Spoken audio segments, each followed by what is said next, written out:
Connection's really fucking horrible. Oh no. No, the internet. Oh no. Can you give me a sec? For one moment. The fucking internet is shit. I don't know what the fuck's happening. Drop frames. What do you mean? Fuck. Oh no. Oh no. This is bad. Oh, it's back. Fuck. Dude, why are you freaking out, Discord? Why? Not receiving enough maintaining. Shut up. It worked fine before. What do you mean it's not doing anything? Okay, hang on. Hi guys. We're back at it again. We're recording. Is it because I clicked recording instead of streaming? Yeah, streaming. Is that why? Yeah, the drop frames are really bad. I don't know. I really don't. Hang on, let me check my output on my iPad that I'm using for checking if there's any problems. One moment.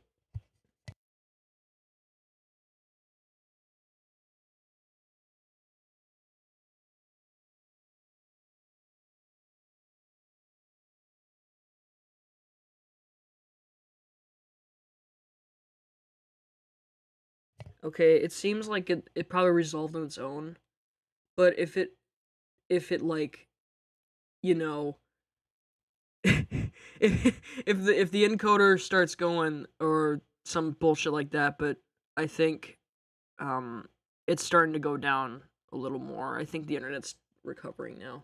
Anyway, hi guys. Okay, now it's excellent. God, thank the Lord. Okay, fine. Thank God. All right, so we're back at it again. We were reading the Odyssey. Why the fuck is that? Oh no, this is a minute slow. No, what do you mean? Okay, fine. All right, it's slow. We're gonna have to deal with it anyway. Let me just check my iPad again. All right, so we're back at it again. We're reading the Odyssey. Why the fuck is that? Oh no, this is a minute. Okay, so it's gonna be delayed. I am so sorry. For chat reasons, but I'm not talking to anyone but myself right now. So if you guys are gonna join late, I apologize. So, hi. I'm just gonna be goofing off and just wait until if people want to come and join. I know it's a Monday, and I know people are probably out doing work and shit like that, and I apologize. But I have a day off of school because my class schedule, I have a day off Monday. And my internship, and since it's President's Day, oh, oh hi, how's it going? One person shows up so far. Flower, right? If I'm remembering correctly, unless that's another person. Um, I apologize. I'm not. I don't live stream very often, so I tend to forget people's names sometimes. Favorite show is on. Nah, man, you're good. Don't worry about making like that. Or talking about that. Yeah. Okay. Cool. That's what I thought. I'm sorry. I just wanted to make sure. Because I know, like, if I were to pronounce like the username that you have on the profile, that would be like, I don't know how to pronounce that. Or what would be the best way to pronounce that? So flower makes more perfect. All right, welcome to the stream. Welcome back. I don't know if you've seen the other two well, you probably were here.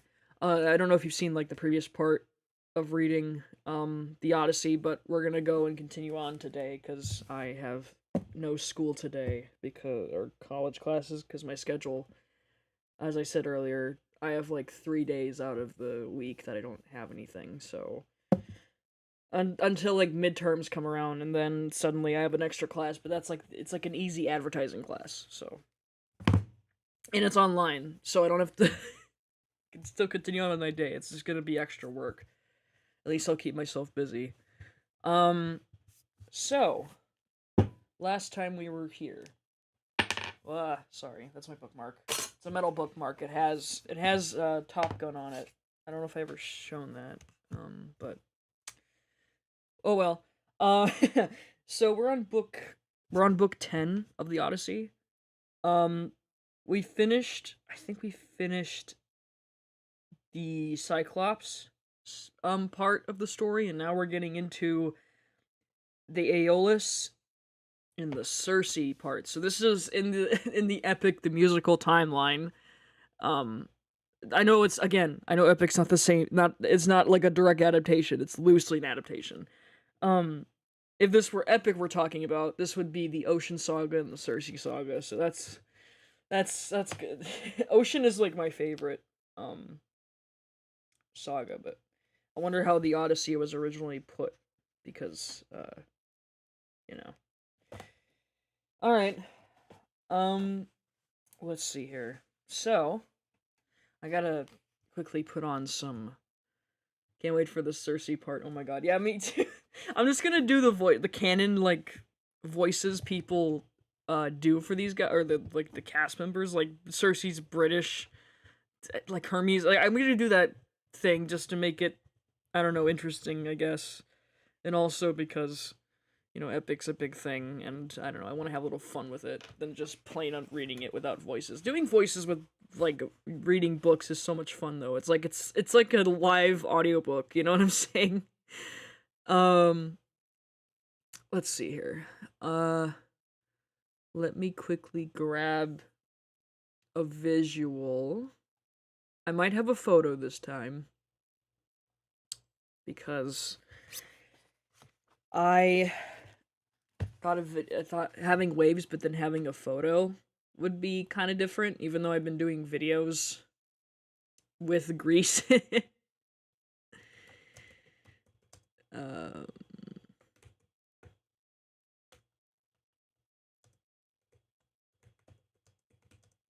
let's see here. I know I should have pulled this up earlier, but I didn't. Okay. So that was, I don't know if you heard that, but that was my phone. This might be a bit loud, but actually, you know what? Screw it. We're gonna do a video. We're gonna not do that. Because this is 1080p, and I think we'll be fine with it. We'll be fine from bleeding from the heart. No matter. Okay, let's quickly get the window up. Where's the window that I had for it? Firefox.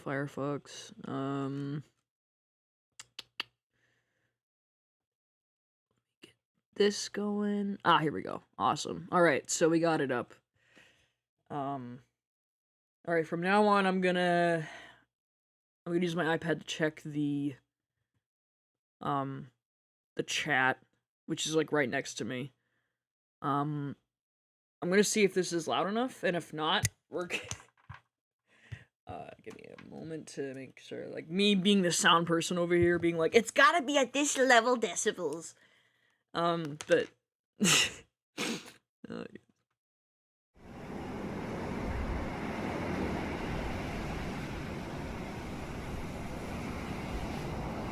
mean, it sounds fine on my headphones, but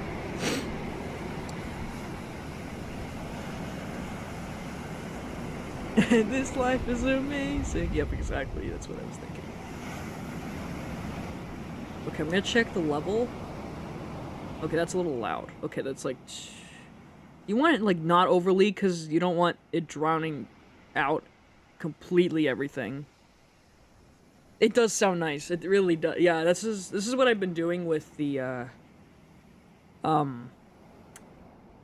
other parts. Oh, I'm gonna put this on loop. I just forgot. Even though this is like an 8-hour long video, but I don't give a shit in case it's not. We're not gonna go for 8 hours, but is that loud enough? Like right around here, like 30. I mean, that's what it was last time. I think roughly around the sound this way. I don't know. I really don't. Gotta have some atmosphere going, you know, when you're reading a book. Okay. Took it off my headphones now. So because whenever I play sound in my ear, I get distracted. And it gets... and it gets annoying.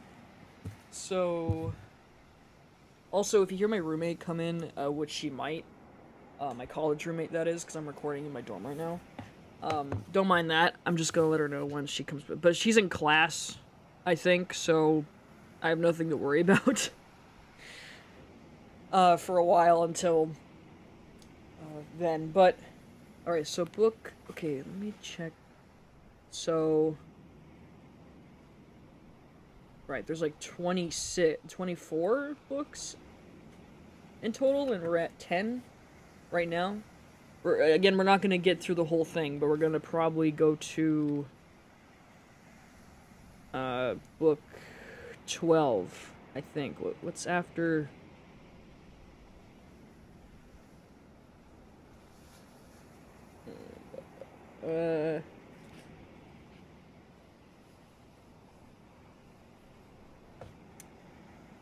We'll see how we feel after like 12 or something. That's not too far off. It's not even that long of a pages. Okay, cool. It sounds good. All right, awesome. So, book 10, Aeolus. And we remember what I found out by the what I found out as a fact from the musical. Aeolus is not even a girl in the original mythology, I think. Aeolus was a he or something, but they changed it for the musical, which I don't minded, but I thought that was really interesting how they depicted the character. Let's go ahead and see what Aeolus is up to. And then there's just one word I can't pronounce, but it's on there too. It's like between Circe. It's like something that's not in the musical, I think. No, wait, no. I think those are what they're referring to is the guys of Aeolus, those little creature things, like those little like things. I think that's what those are. The Lastrygons, Lastrygons. Am I pronouncing that right? Let me look that up. Where's Magby when you need her? Where's Magby when you need her? To help me pronounce these things. Lastra. Because there's the word gons at the end.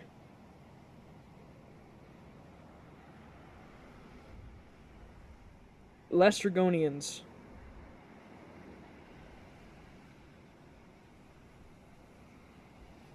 Pronunciation. These Greek words, I swear. Okay, what does this person say? Looking. Lastrygons.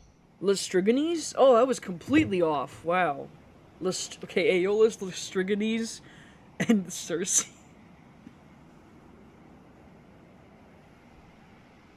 Yeah, the Winions. Yeah, that's what it was. But there was Lastrygons, the actual name of it, which is I see why people call them Winions because that original name is so much to pronounce.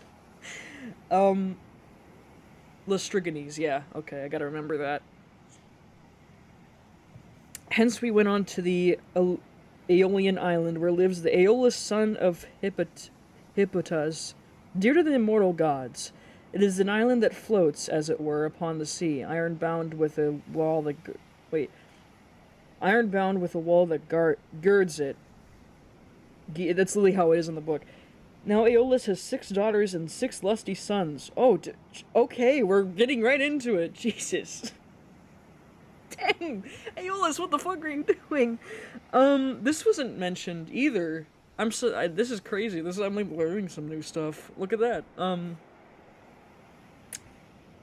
No, Aeolus has 6 daughters and 6 lusty sons, so he made the son marry the daughters, and they all live with their dear father and mother, feasting and enjoying every conceivable kind of luxury. All day long, the atmosphere of the house is loaded with the savor of roasting meats until it groans again, yard and all, but by night they sleep on their well-made bedsteads,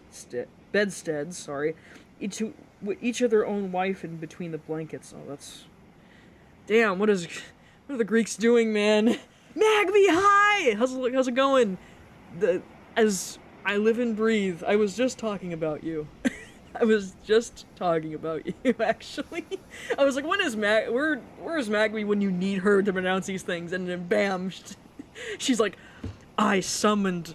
I don't know how long this stream will be. I have to go work before noon, but no, don't worry. Don't worry about staying too long if you need to go do something. I'm just doing this just because I just have a day off and I don't really have anything else to do, so I'm like, why not do another Odyssey stream? That sounds really fun. We're just getting to the Aeolus stuff. We were just talking about Aeolus's family dynamics, which are wait, what? Yeah. Are you talking about like how I talked about you just earlier? I think my bad, because the chat is a bit the chat's a bit slow, or not the chat, the stream is a bit slow, so it's delayed, so I don't really it's hard to pinpoint what comments are what they're Soph is back! Yay! Okay, we got the usual people coming in. Woo! How's it going? The gang's back all together. We're back with the the Portal arc. I mean the Odyssey. Sorry, I will not let the Portal arc being like the Odyssey. Like, I'll never let that shit go. I'll never let that comparison go anymore. It's just too similar. It's just yeah, but yeah, the Wind family would be wild. Okay, since people have come in now, I hate to repeat myself, but I'm gonna start with book 10 again. Like, I didn't really get far into it because I started putting my commentary in here. So, if you don't mind, I'm gonna read what I read already. Since we didn't really get to the next page until Don't, it's perfect, it's fine, okay. Wait, no, oh, you're talking about the reference, I think. It really is a good reference. I'd really like... I'm surprised no one has ever made that connection. Like, anyone who's a fan of, like, you know, Epic or, like, story mode at the same time, like, hyperfixation on the two. I'm surprised people haven't, like, actually made the connection. It's weird. Again, I think it's because I'm just a big-ass nerd. And then I'm like, oh, wow, it really feels like, you know... That's fine. I low-key kind of forgot what just happened. Okay, that's fine. It's okay. Okay, good. That works in my favor then. All right. So the quick recap. Book 10 is going to be about Aeolus and the last. Here we go again with the Lastrygons. I just pronounced this correctly earlier. What was it again? Fucking. YouTube, help me out. Lastrygons, thank you. Okay, we got it. Let your nerdiness rule. Thank you, Magmy. Thank you, you're really sweet. Lastrygons and Circe are in this chapter, so we're gonna try to get to that today, or at least how long we gotta do. Okay, this is after the Cyclops saga. I'm like referring to this as epic. Now we're getting in, like, you know, the section where Epic adapted this section into or loosely adapted, not 101, but the Ocean Saga and the Circe Saga.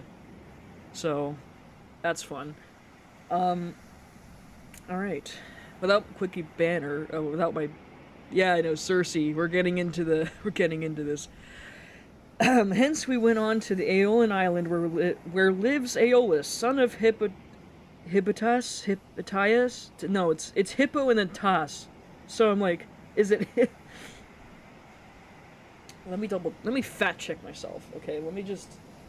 Okay, we got Lastrygons down. I gotta remember these things, dude. Hippo... this is gonna be probably really off.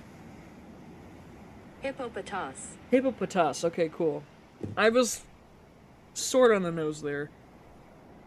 Hippopotas, dear to the immortal gods. It is an island that floats, as it were, upon the sea, iron-bound with a wall that girds it.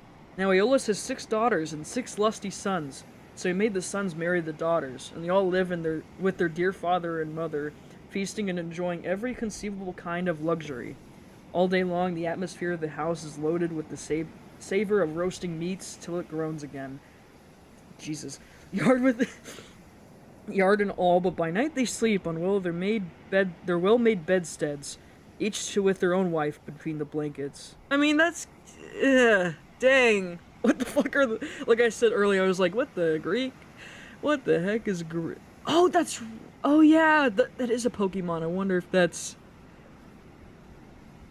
No, that's literally how the 6 lust... It's literally in the book. Nothing more scary than trying to pronounce some Greek names, yeah. Oh my gosh. Yeah, literally, that's what it says in the book. I'm like, damn! And they married the daughters? Like, damn, that's... Oh god. That doesn't... Oh, Aeolus, you're... That doesn't slide today, does it? Jesus Christ. What did they feed these Greeks, man? I'm telling you. Good lord.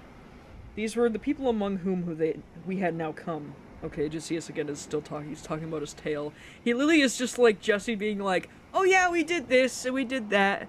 Well, no, Odysseus is kind of like Jesse and Lucas at the same time, because Lucas kind of recounts their adventures in a way. And Jesse's like the one that's like, hey, let's be friends. Like, I'm sorry. I don't mean to connect this to story mode. I can't escape from it, man. I'm sorry. We're gonna keep doing this for the whole book. Aeolus entertained me for a whole month, asking me questions all the time about Troy. He stayed there a month? Jesus Christ, okay, they just didn't like, I need the windbag, and then they just went. Greeks and Egyptians always do that. Oh, yeah, I know, I know this is like I know times were different back then, but damn, if this happened today, people would be like, would never let it, like, I know people would never let it slide. Yeah, it's, I didn't know that was, Jesus, alright. Yes, they have fused, yep, Jesse and Lucas have fused. When you fuse the two together, you get Odysseus, that's what you get, in the end. Aeolus entertained me for a whole month, asking me questions all the time about Troy, the Argive fleet, and the return of the Ephesians. I think the Ephesians. I told him exactly how everything had happened, and when I said I must go, and asked him to further me on my way, he made no sort of difficulty, but set about doing so at once. Moreover, he flayed me a prime ox hide to hold the waves of the roaring winds, which he shut up in a hide as a sack. For Zeus had made him captain over the winds, and he could stir or still in each one of them, according to his own pleasure. He put the sack in the ship, and bound the mouth so tightly with a silver thread that is not even a breath of wide wind that could blow from any quarter. The west wind, which was fair for us, he did let alone blow it as it chose. But it all came to nothing, for we were lost through our own folly. 9 days and 9 nights we did sail. On the 10th day, our native land showed up on the horizon. Oh, yeah, remember, like, I was awake for 9 and 9 nights. Like, Odysseus did not fucking sleep, dude, he did not! That man needs to sleep, and then they get to the horizon, and then Eurylochus is like, tee, I'm gonna open this bag, and then Odysseus like, no! Yeah, literally, this like the keep your friends close and your enemies closer. Jesus, God, the windbag. Jesus. We got so close and that we could see the stubble fires burning, and I then began deadbeat, fell into a light sleep. For I never let the rudder out of my own hands, that we might get home faster. On this, the men fell into talking amongst themselves, and and said I was bringing back gold and silver in the sack that Aeolus has given me. Bless my heart, would one turn to his neighbor saying, how this man gets honored and makes friends to whatever city or country he may go. See what fine prizes he is taking home from Troy, while we who have traveled just as far as he has come back with hands as empty as we set out with. And now Aeolus has given him so ever much more. Quick, let us see what it all is and how much gold and silver there is in the sack we gave him. Oh my god. Humanity. Of course, humans are gonna human. They're gonna be like, oh, what's in the bag? I want to know. Oh my god! Like they're gonna do that, and then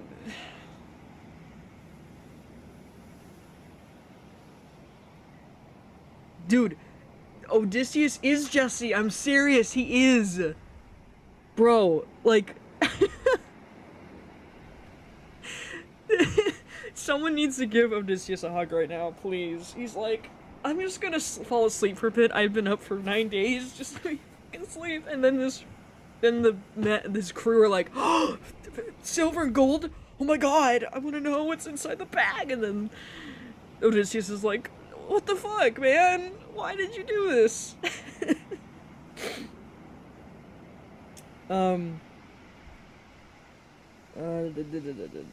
Thus they talked and evil counsels prevailed. They loosened the sack, whereupon the wind flew howling forth and raised a storm that carried us sweeping out to sea and away from our own country. Then I awoke and not knew whether to throw myself into the sea or to live on and make the best of it. But I bore it, covered myself up, and lay down on the ship while the men lamented bitterly as fierce winds bore our fleet back to the alien island. When we reached it, we went ashore and taken water and dined hard by the ships. Immediately after dinner I took a herald and one of my men and went straight to the house of Aeolus, where I found him feasting with his wife and family, so we sat down as suppliants on the threshold. They were astounded when they saw us and said, Odysseus, what brings you here? What god has been ill-treating you? We took great pains to further you on your way home to Ithaca, or whether it was you that wanted to go to. Thus they did speak, but I answered sorrowfully, my men have undone me, they, in cruel sleep, have ruined me. My friends, mend me to this mischief, for you can, if you will. I spoke as... He's literally like, dude, my men has just betrayed me, can you just... Is there another way to get me back home? And then Aeolus is like, bitch, what the fuck? Oh, man. I feel like when... Okay, hang on. I feel like when they hold the wind bag, even before they open it, it would be super light, unless this wind is heavy as silver or gold for some weird reason. Yeah. Hug the book, exactly. That's how I'm gonna hug Odysseus. I'm like... This man is like me, for real, and he's also Jesse, for real. Odysseus is a tired old guy. He's just like, I just got back from being at 10 years of war, and let me just go back to my wife and son, please. Okay.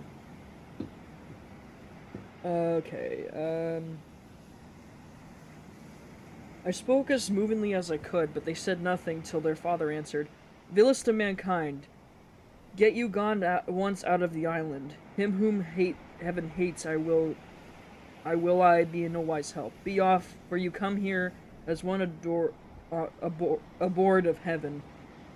With ooh, voice crack. And with these words he sent me sorrowing from his door. Oh man, they're like, bro, you had the chance and now you come back and you're just like, man. Hence we sailed sadly on until the men were worn out with long and fruitless rowing, for there was no longer any wind to help them. Yeah, how does it feel now, guys? That would be me if I was Odysseus. I'm like, how do you feel now? Okay, like... Oh, man. 6 days, night and day, we did toil. On the 7th day, we reached the rocky stronghold of Lamus. Telepilus?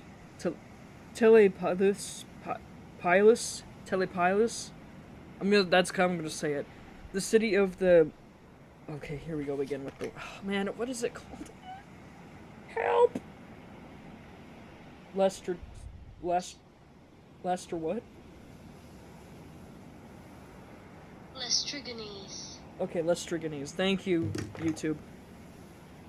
The city of the Lestriganese, where the shepherd who is driving in his sheep and goats to be milked salutes him, and who is driving out to his flock to feed, and his last answers were the salute. In his last answers, the salute. In that country, a man who could do without sleep might earn double wages, one as a herdsman of cattle and another as a shepherd, for they work much the same by night as they do day by day. Or as they do by day, sorry, I didn't say day by day, that was my brain being like, this is Old English, gonna add on some moderning. When we reached the harbor, we found it hand-locked under the steep cliffs and with a narrow entrance between the two headlands. My captains took all their ships inside and made them fast close to one another, for there was never so much of a breath of wind inside, but it was always dead calm. I kept my own ship outside and moored it to a rock at the very end of the point. Then I climbed a high rock to reconnoiter, but could see no sign of neither man nor cattle, though only some smoke rising from the ground. So I sent 2 of my company with an attendant to find out what sort of people the inhabitants were. The men, when they got on the shore, followed by a level road by which the people draw their firewood from the mountains into the town, until presently they met a young woman who had come outside to fetch water, who was a daughter of the Lestriganonian named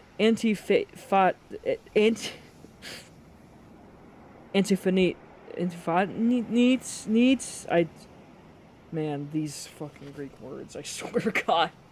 Except for Ulysses, or Odysseus. Dude wants to hug his wife and son. Yeah, Taylor's Jesse confirmed. Why do you think I write about him so much? He's literally me for real. He gives him that look. Yeah, Odysseus is disappointed. At this point, he has the right to say, "Told you so." Yeah, literally he does. Like, Odysseus is literally like, guys. Lestragonian, okay. Power of Google. Lestriganese. I'm just trying to keep that in mind. Let's see. What is this? What is this one? This is the same guy, I think, or the same. Antiphates. I was close. Antiphates. She was going to the fountain okay, here we go. Argenica from... No, it's not that. Arctica, I think. From which the people bring in their water, in which my men had come up to her and asked her who was the king of the country might be, and over what kind of people he ruled. I almost said she. It's a queen, guys! They're mine! So she directed them to her father's house. When they got there, they found his wife to be a giantess as huge as a mountain, and they were horrified at the sight of her. She at once called her husband God damn it. Not this again. Antiphates. Thank you, YouTube. From the place of assembly, and forthwith he set about killing my men. He snatched up one of them and began to make his dinner off of him, and then and there. Oh God. Whereon the other two ran back to the ships as fast as they ever could. Then Antiphates raised a hue and cry after them, and sent thousands of sturdy... God, no, not this word.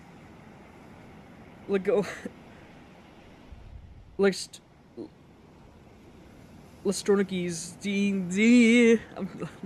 I'm mixing up freaking syllables. Oh no, we're already off to a great start. We're only 30 minutes in. You try reading this. Lestragonians, I don't know, sprang up from every quarter, ogres, not men. They threw at vast rocks at us from the cliffs as though they were mere stones, and I heard the horrid sound of ships crunching up against one another, and the death cries of my men as... Man, now he's got men dying! Not again, Odie, my boy. What are they doing to you? As the Lestriganese speared them like fishes and took them home to eat. Oh God, I forgot how violent. Oh Jesus. While they were thus killing my men within the harbor, I drew my sword, cut the cable of my own ship, and told my men to row with their might. Row for your lives! if they too would not fare like the rest, so they laid out for their lives, and we were thankful enough we got into open water out of the reach of the rocks they hurled at us. As for the others, there were not one of them left. Hence we sailed sadly on, glad to have escaped death, though we had lost our comrades, and came to the Anesian island where Circe lives, a great and cunning goddess who is own sister to the magician Aeetes, for they are both children of the sun by Perse, who is the daughter to Oceanus. Oh. Oceanus? Wait, who's Perse? Perse?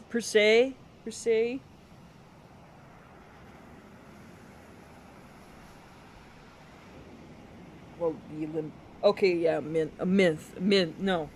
nymphs. Yeah, the mints. Oh shit, yeah, Titans. That's crazy. Nymphs, yeah, that's another thing too. We're getting right into Circe already? Damn. Alright, we brought our ship into a safe harbor without a word, for some god guided us either, and having landed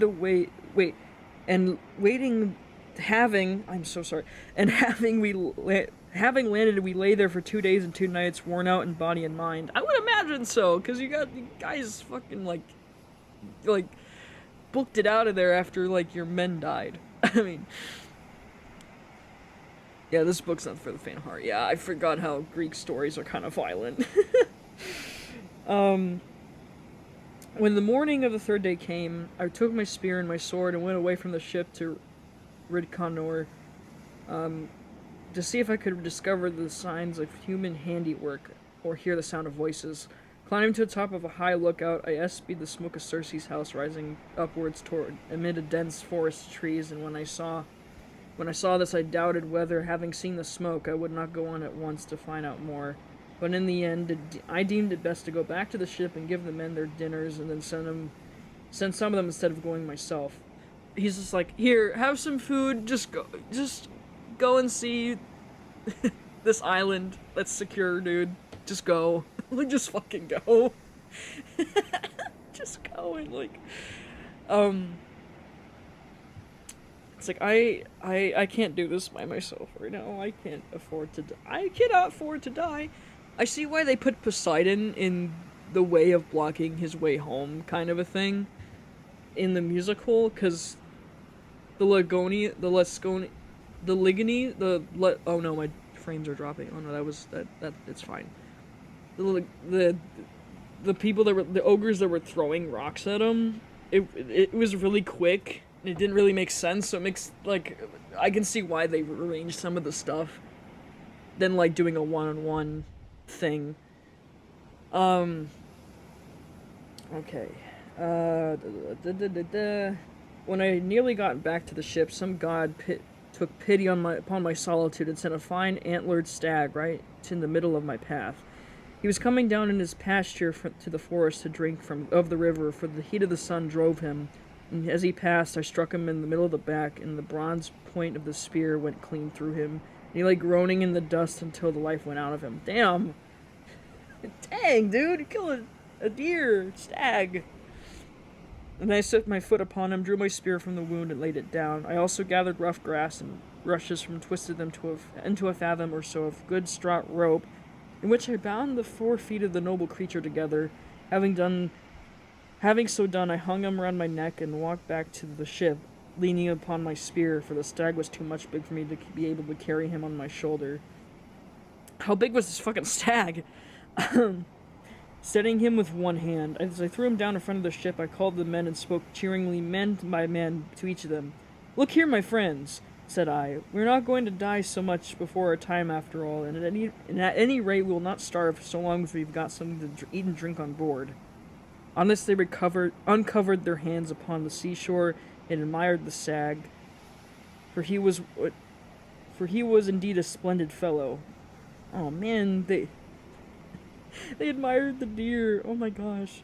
Then when they had feasted their eyes upon him sufficiently, they washed their hands and began to cook him for dinner. Thus, through the livelong day of going down the sun, we stayed there eating and drinking our fill, but when the sun went down and came on dark, we camped upon the seashore. When the child of morning, rosy-fingered dawn, appeared, I called the council and said, My friends, we are in very great difficulties. Listen therefore to me. We have no idea where the sun either sets or rises, so that we don't even know where east. So that we do not know even know east from west. I see no way out of it. Nevertheless, we must try find one. We are certainly on an island, for as I went as high as I could this morning and saw the sea reaching all around to the horizon. It lies low, but towards the middle I saw smoke rising from under the thick forest of trees.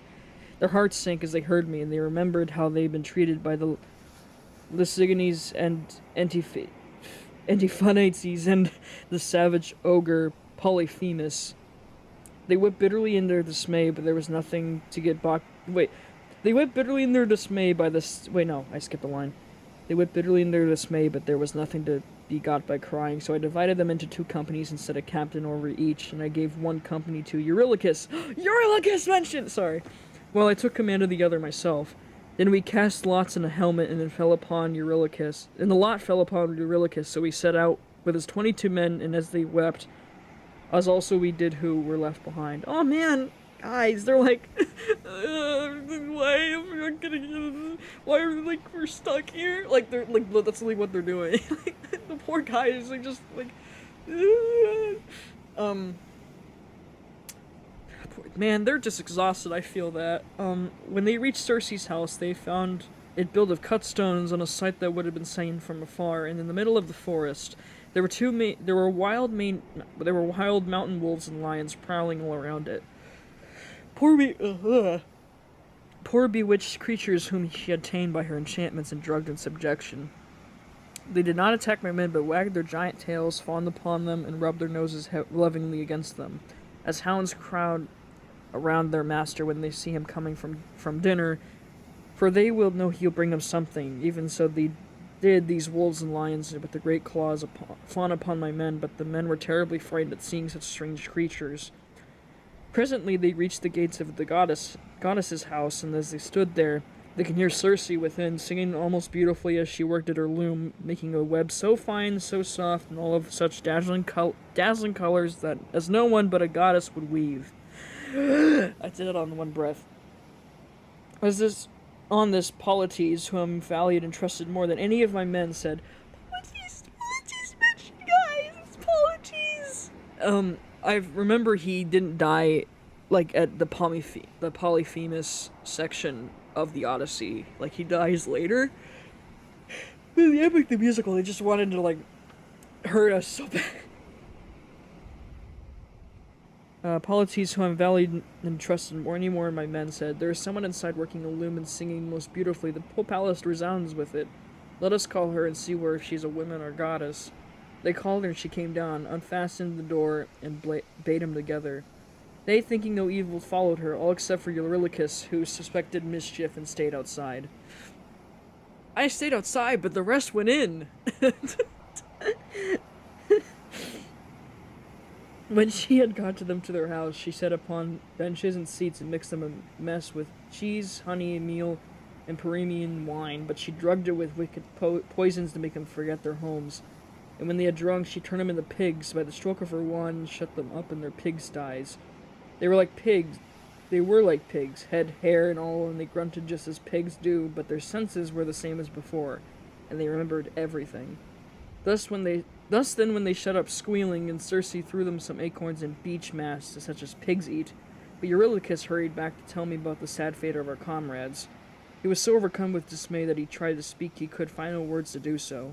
His eyes filled with tears as he could only sob and sigh until at last we forced a story out of him, and he told us what happened to the others. We went, as he told us, through the forest, and in the middle of it there was a fine house built with cut stones in a place that we could be seen from afar.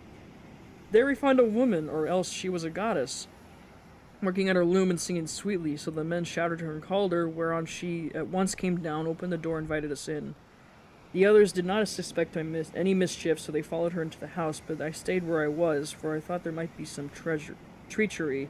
From that moment, I saw them no more, and not one of them ever came out, though I sat a long time watching for them. Then I took the sword of bronze and slung it over my shoulders. I also took my bow and told Eurylochus to come back with me and show me the way. But he laid hold of me with both of his hands and spoke piteously and saying, "Sir, do not force me to go with you, but let me stay here, for all I know you will not bring one of them back with you, nor even return alive yourself. Let us rather see if we cannot escape with any fate with the few that are left us, for we may save our lives." "Stay where you are, then," answered I, "eating and drinking at the ship, but I must go, for I am urgently bound to do so."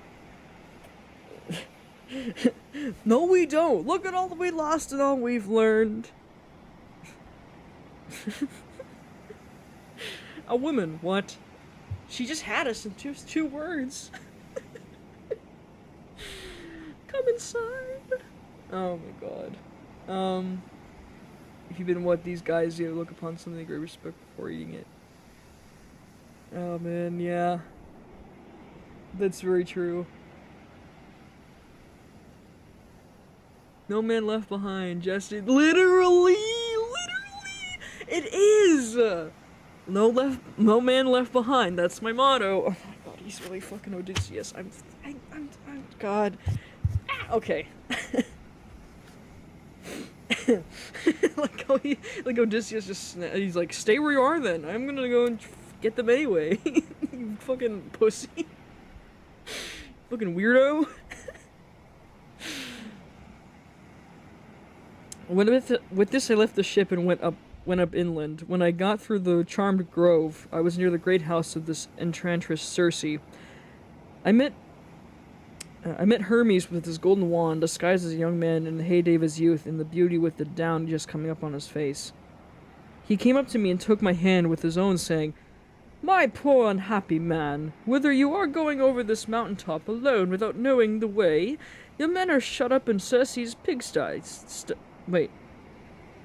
Your men are shut up in Circe's pigsties, like so many wild boars in the lairs. You surely do not fancy that you can set them free? I can tell you that you'll never get back I can tell you that you will never get back, and will have to stay here with the rest of them. But never mind, I'll protect you and get you out of your difficulty. Take this herb, which is one of great virtue, and keep it about you when you go to Circe's house. It will be a talisman to you against every kind of mischief. And I will tell you of all the wicked witchcraft that Circe would try to practice upon you. She'll mix a mess for you to drink, and she will drug the meal with she makes it. My god, spit's rising in my fucking mouth. But she will not be able to charm you, for the virtue of the herb that I shall give you, and you will prevent her spells from working. I will tell you all about it. When Circe strikes you with her wand, draw your sword and when Circe strikes you... Sorry, I'm kind of stumbling a little bit, but I kind of need to stay in character, you know? When Circe strikes you with her wand, draw your sword and spring upon her as though you were going to kill her. Then she will be frightened and will desire to go to bed with her. On this, you must not point-blank refuse her, for you want her to set your companions free and take good care of also yourself, but you must take her swear solemnly all the blessed gods that she will be plotting no further mischief against you. Or else when she has got you naked, she will unman you. Oh god, reading this in a British accent is crazy. She'll unman you, make you fit for nothing.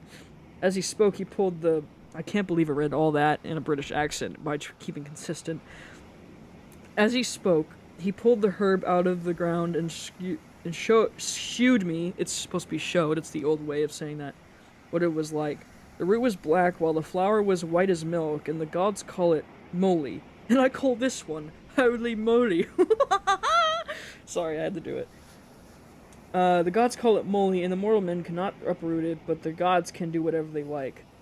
Then I must be like a god like you, 'cause I got this flower with my bare hands. Hermes gave it to you, didn't he? Yes, but regardless. Oh, God. He literally is... I know the laugh is... Goodness. Yeah, the yeah, he's the great-grandfather. Maggie was just about to say that Odysseus is just like, anyway. I don't know how, I didn't even, like, voice act Hermes as often, and somehow I managed to do the laugh pretty good. I don't know how the fuck, like, no practice at all, it just comes out. I think I probably did, even the same with Odysseus' laugh in, like, that one song with Athena. I was lying, and you fell for my bluff! Like, no, I can do better than that, hang on. No. Oh no. Oh man. I was lying and you fell for my bluff! Haha. I swear I can do it better, but I'm not at the... Then Hermes went back to high Olympus, passing over the wooded island. But I fared onward to the house of Circe, and my heart was clouded with care as I walked along. Literally, Hermes dropped in with his great-grandson, and he's just like, here, have this flower, and you can defeat Circe, okay, bye. And then Odysseus like, what the fuck? You're not gonna come back? Why you're just gonna say bye? Like, what? Anyway, oh man. When I got to the gates, I stood there and called the goddess, and as soon as he heard me, she came down, opened the door, and asked me to come inside! Yeah, I'm here to talk about my men. Did you do anything? You turned them into pigs, dude. Like a little...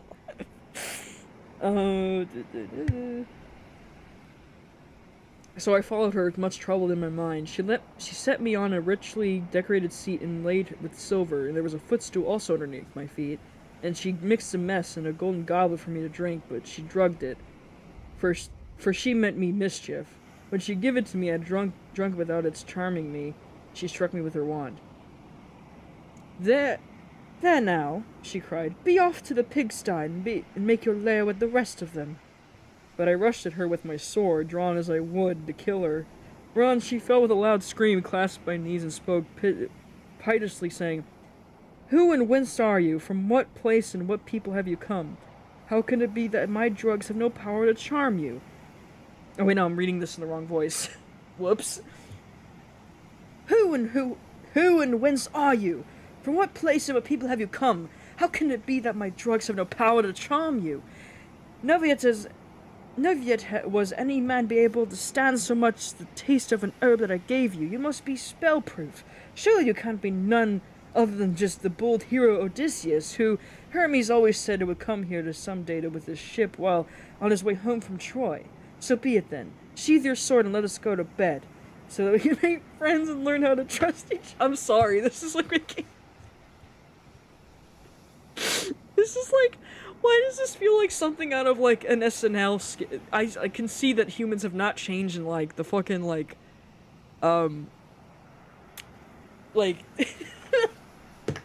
Jesus. Wait, when was the Odyssey made? I need to ask that. I forget what year. Hey Siri. What year was the Odyssey made? The Odyssey was most likely written in the 8th century BCE. Some scholars would place it in the 6th century BCE. So it's like very old, but it looks like humans have not like changed in the last... Odysseus knew it was Hermes right away, even with his disguise, so imagine Hermes' disguise is just his everyday get-up with just one of those mustache glasses, masks, yeah. Yep, we just got technology, we haven't changed in the last... We just grew with the different ages, and our behavior has not changed, or humor. We find the most stupidest shit funny, and I'm sure they found stupid shit funny back then. It's something like that. Everyone, to be fair, everyone had their generational brain rot. You know what I'm saying? Like, everyone had their, like, like, I don't know what you would call this people, like, what they would think, but I don't know. I guess, stories, because I really like listening to stories. Yeah, but the going on comments on Soph, like, that's why, that's why, in the musical, he's like, Odysseus, like, Hermes? I'm not gonna do the laugh again, I'm sorry. I swear, I would love to make a Stormwood fanfiction or like a one-shot of, you know, the Portal Arc, but it's the Odyssey. And like, I actually, quick side note, I know we're like deviating. There's like, okay, I'll tell you once we get to the end of the story. Hang on, let me write it down so I remember it. Cause fuck my ADHD, cause if I don't remember what it was, then I'm gonna...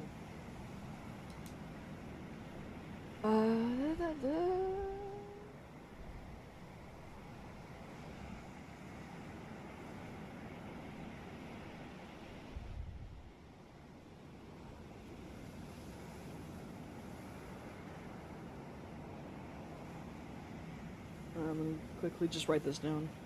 Fuck. Excuse me.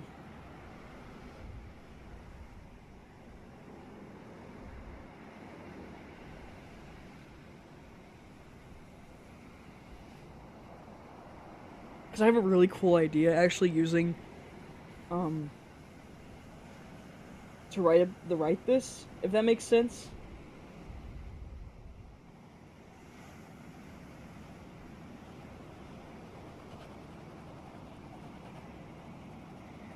Okay, cool. Alright, I'll remember it this time because I wrote it down. Okay, cool. It's the kind of the best I learned in college, it's the best way to retain information. If you actually write it down enough times.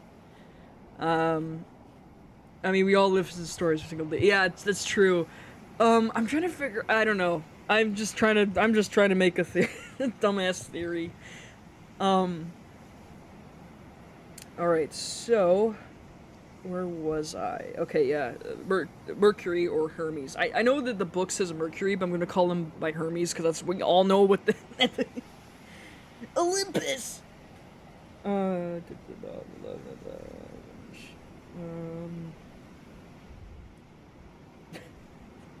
just love how Cersei, just out of nowhere, just, like, says, like, oh, come to bed with me. Like, even she's like, hey, yo, this man is hot as fuck! Like...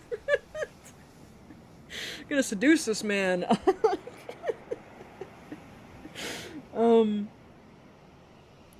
I answered, Cersei, how do you expect me to be friendly with you when you've just been turning all my men into pigs? He's literally doing, like, you turn them into pigs. Like, literally, that's just what it was in the musical. And now that you have got me here myself, you mean me, Mischief, when you asked me to go to bed with you and unman me and make me fit for nothing? I shall certainly not consent to go to bed with you unless you will take your solemn oath to plot no further harm against me. This is, if you really think about it, this is literally episode 8. This is literally because remember the mines bullshit like that? Oh, if I take this deal, I'm gonna go to the mine. It literally is this!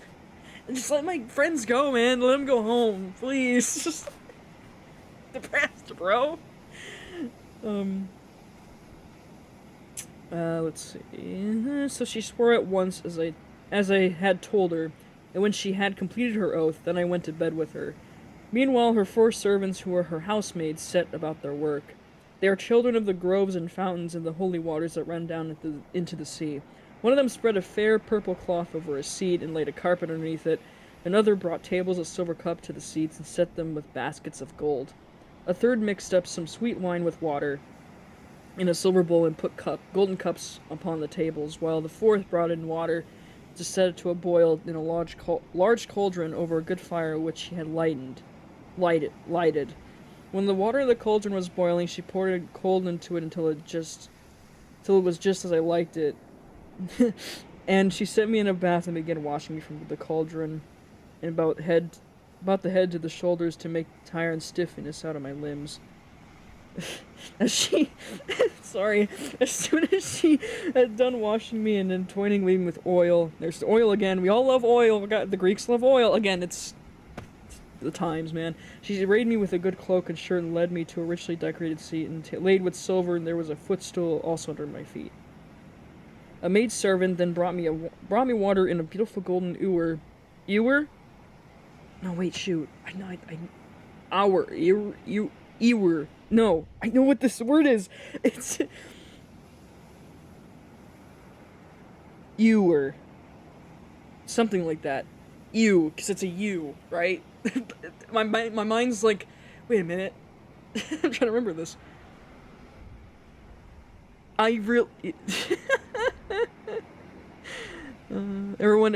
Everyone, wait, no, I'm reading this. Everyone, every which way that just flirts with Odysseus, just coughs.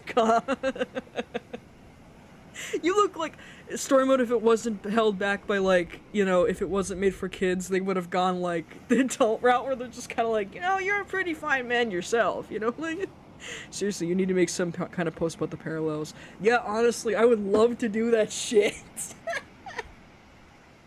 I would love it.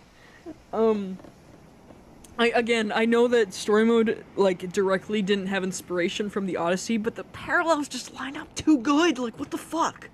Like, they're there! It's right there! It's really weird! Even though it wasn't intentional, but oh my god. So, wait. Where was I?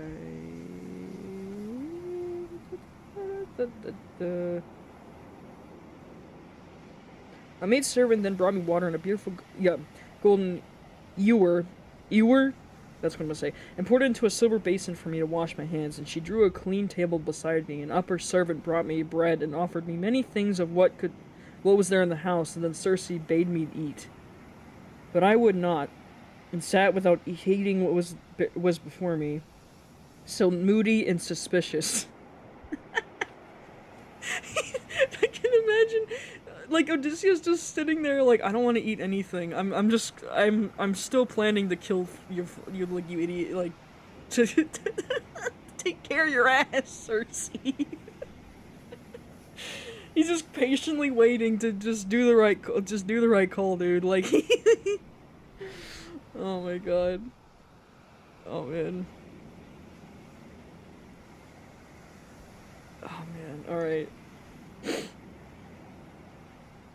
When Circe saw me sitting there without eating and in great grief, she came to me and said, "Odysseus, why do you sit there like that as you were dumb, going at your own heart and wait, no, I'm reading this wrong. Odysseus, why do you sit there like that, like you were dumb, gnawing at your own heart and refusing to both meat and drink? Is that you're so suspicious? You ought to be, not to be, for I'd already sworn solemnly that I will not hurt you." And I said, Circe, no man with any sense of what right can... Circe, no man with any sense of what is right can think of either eating or drinking in your house until you have set his friends free and let him see them. If you want me to eat and drink, you must free my men and bring them to me as may see them with my own eyes. When I had said this, she went straight through the court with her wand in her hand and opened the pigsty doors. My men came out like so many prime hogs and stood looking at her, but she went about among them and pointed with each a second drug, whereon the bristles that the bad drug had given them fell off, and they became men again, younger than they were before, much taller and better looking. They knew at me once and seized me, each of them by the hand, and wept for joy until the whole house was filled with the sound of their hullabalooning. And Circe herself was so sorry for them, and she came up to me and said, "Odysseus, noble son of Latres," here we go with you are the son of so-and-so, because again, father's honors are very crazy.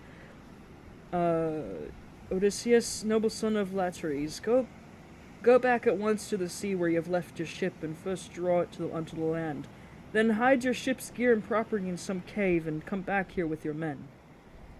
Literally, Circe's like, "Oh, dude, this guy's noble as fuck. I can't hate him for that." Like, because like, who protects her nymphs the same way? Like, you know.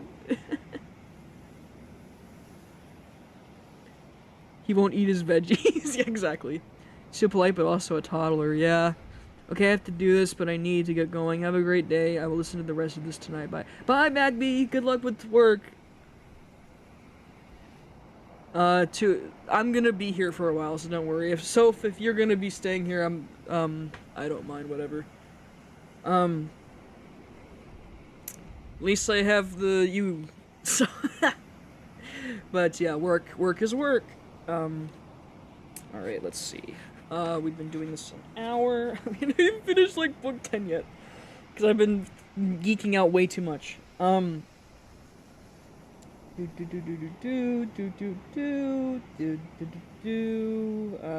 I agreed to this and I went back to the seashore and found the men at the ship were weeping and wailing almost piteously. Then they saw me, the silly blubbering fellows began frisking around me as the calves break out and gambol around their mothers when they see them coming home and milked after they've been feeding all day. And the homestead resounds with their lowing. They seemed glad to see me as they got back to their own rugged Ithaca, where they were born and bred. Sir, said the affectionate creatures, we are so glad to see you back as though we had got safe home to Ithaca, but tell us all about the fate of our comrades. I spoke comfortably to them and said, we must draw our ship on the land and hide the ship's gear with all of our property in some cave. Then come with me, all of you, as fast as you can to Circe's house, where you find your comrades eating and drinking in the midst of great abundance. On this the men would have come with me at once, but Eurylochus tried to hold them back and said, alas, poor wretches that we are, what will become of us? Rush not on your ruin by going to the house of Circe, but who will turn us all into pigs or wolves or lions, and we shall have to keep guard over her house. Remember how the Cyclops treated us when our comrades went inside his cave, and Odysseus with them? It was all through his sheer folly that those men lost their lives. When I heard him, I was in two minds whether or not to draw that keen blade that hung by my sturdy thigh and cut off his head off in spite of a near relation of my own, but then the men interceded him and said, Sir, if it may so be, let this fellow stay here and mind the ship, but then take the rest of us with you to Circe's house. On this we all went inland, and Eurylochus was not left behind after all, but came on too, for he was frightened by the severe reprimand that I had given him. Meanwhile, Circe had been seeing that the men who had left behind were washed and anointed with olive oil, and she had given them woolen cloaks and shirts. And when we came, we found them all comfortably at dinner in her house. As soon as the men saw each other face to face and knew one another, they wept for joy and cried aloud until the whole palace rang again. Thereon, Circe came up to me and said, Odysseus, noble son of... Wait, no, wrong accent. Odysseus, noble son of Latres, tell your men to leave off crying. I know how much you have all of you suffered at sea, and how ill you have fared among cruel savages on the mainland. But it is over now, so stay here and eat and drink until you are once more strong and hearty as you were when you left Ithaca. For at present you are weakened both in body and mind, and you keep all the time thinking of the hardships you had suffered through your travels, so you have no more cheerfulness left in you. Thus he did speak, and we assented. We stayed with Circe for a whole 12-month, feasting upon an untold quantity of both meat and wine. Man, they stayed there for a year? But when the year passed, in the waning of the moons, the long days had come around, and my men called me apart and said, Sir, it is time for you to begin to think about going home. If so, you are to be spared to see your house and native country at all. Thus they did speak, and I assented. Thereon, through the long day of going down to the sun, we feasted our fill on meat and wine, but when the sun went down and came on dark, the men laid themselves down to sleep in the covered cloisters. I, however, after I'd gone to bed with Circe, I forgot he's still laying, he's literally sleeping with this goddess. We sought her by her knees, and the goddess listened to what I had to say.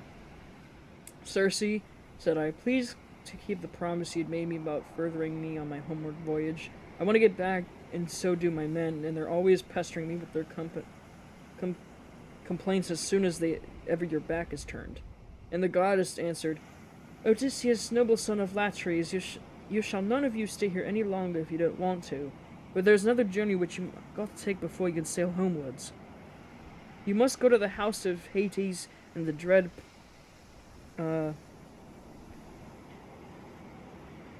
Press server team to consult the ghost of the blind Theoben prophet Tiresias, whose reason is still unshaken. To him alone has prospered Pine left his understanding even in death, but the other ghosts lit about aimlessly. I was dismayed when I heard this. I sat up in bed and wept, and I can gladly have lived no longer to see the light of the sun. Presently, when I was tired of weeping and tossing myself about, I said, "And who shall guide me upon this voyage? For the house of Hades is a port that no ship can reach." "You will want no guide," she answered. "Raise your mast and set your white sails and sit quite still, and the north wind will blow And the north wind will blow you there of itself. When your ship has traversed the waters of Oceanus, you will reach the fertile shores of prosperous country with its groves of tall poplars. That's that flower again. Poplars and willows that will shred their fruit untimely. Here beach your ship upon the shore of Oceanus, and go straight on the dark abode of Hades. You'll find it near the place where the rivers of Pyrithlion and Clotis, which is the brand of the river, stinks. Stinks? It's actually a band, name of a band. Flow into Acreon, and you will see a rock near it, just where the two floating rivers run into one another. When you've reached this spot, as I now tell you, dig a trench or cupboard in length, breadth, and depth, and pour as a drink offering to all the dead. First honey mixed with milk, and then wine, and then the third place water, sprinkling white barley meal over the whole. Moreover, you must offer many prayers to the poor feeble ghosts, and promise them that when you get back to Ithaca, you will sacrifice a barren heifer to them, the best you have, and will load the pyre with good things. More particularly, you must promise that Tiresias shall have a black sheep to all of himself, the finest in all your flocks. When you shall have thus besought the ghosts with your prayers, offer them a ram and a black ewe, bending their heads towards Euripus, but turn yourself away from them as you were there to make towards the river. On this, many dead men ghosts will come to you, and you must tell your men to skin the 2 sheep that you have killed, and offer them as a burnt sacrifice with prayers to Hades and Proserpine? Something, I gotta look this up. Proserpine pronunciation. I think that's Hades' wife, I think, right? Proserpine. Proserpine. I was close. Prayers to Hades and Proserpine. Then draw your sword and sit there, and so to prevent any other poor ghost from coming near the split before Tiresias shall answer your questions. The seer will presently come to you, and you will tell about your voyage, what stages you ought to make, and how you will to sail the sea as to reach your home. It was daybreak by the time she had done speaking, so she dressed me in my shirt and cloak. As for herself, she threw a beautiful light gossamer fabric over her shoulders, fastening it with a girdle around her waist, and she covered her head with a mantle. Then I went about among the men who were everywhere, who were all over the house, and spoke kindly to each of them by man. You must not lie sleeping here any longer, I said to them. We must be going, for Circe has told me all about it. And on this they did as I bade them. Old English, I swear. Even so, however, I did not get them away without misadventure. We had with us a certain youth called Elipenor, not very remarkable for sense of courage, who had gone drunk and was lying on the house top away from the rest of the men, to sleep off his liquor in the cool. When he heard the noise of the men bustling about, he jumped on the sun and forgotten about coming by the main staircase, so he tumbled off of the roof and broke his neck, and his soul went down to the house of Hades. Dang, dude! That man just died! He's gonna say that really calmly? Like, what? When I had got the men together, I said to them, "You think you're about to start home again, but Circe has explained to me that instead of this, we gotta go to the house of Hades, into prostrating to consult the ghost of the Punian prophet Tiresias.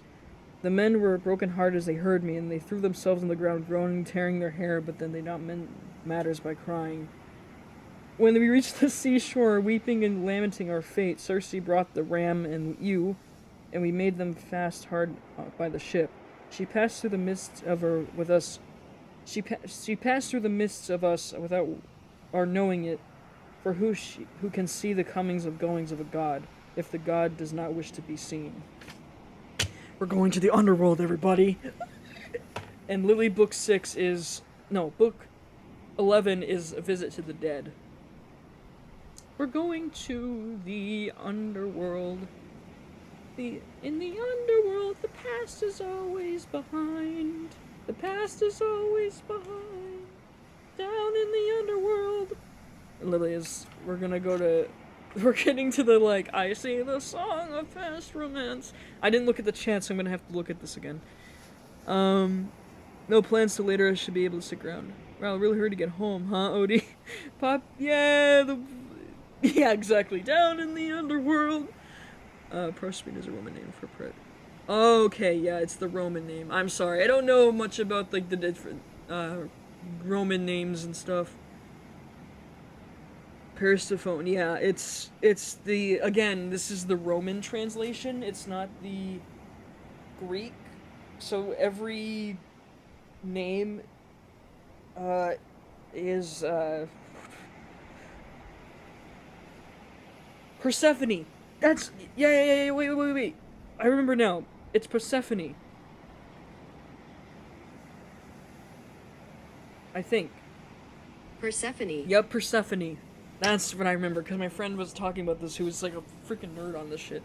Anyway, so my idea I was going to talk about, that sadly Magme's not going to talk about here, is the one I had to write down, so I can, like, talk about it, and remember that I wanted to talk about during the break,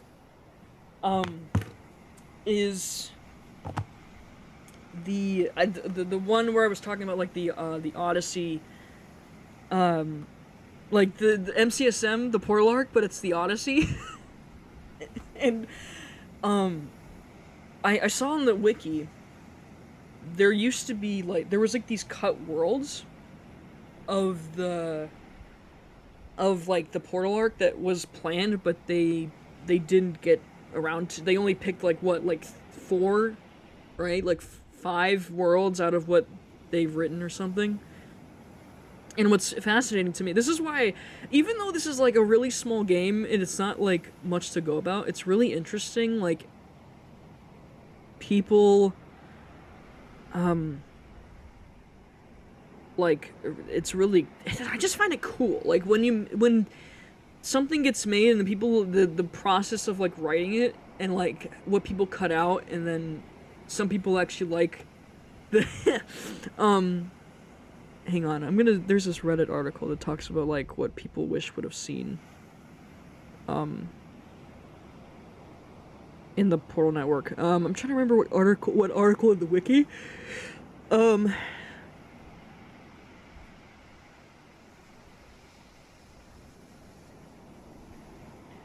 there's stuff in order, I'm trying to remember, what was the trivia that, like, had...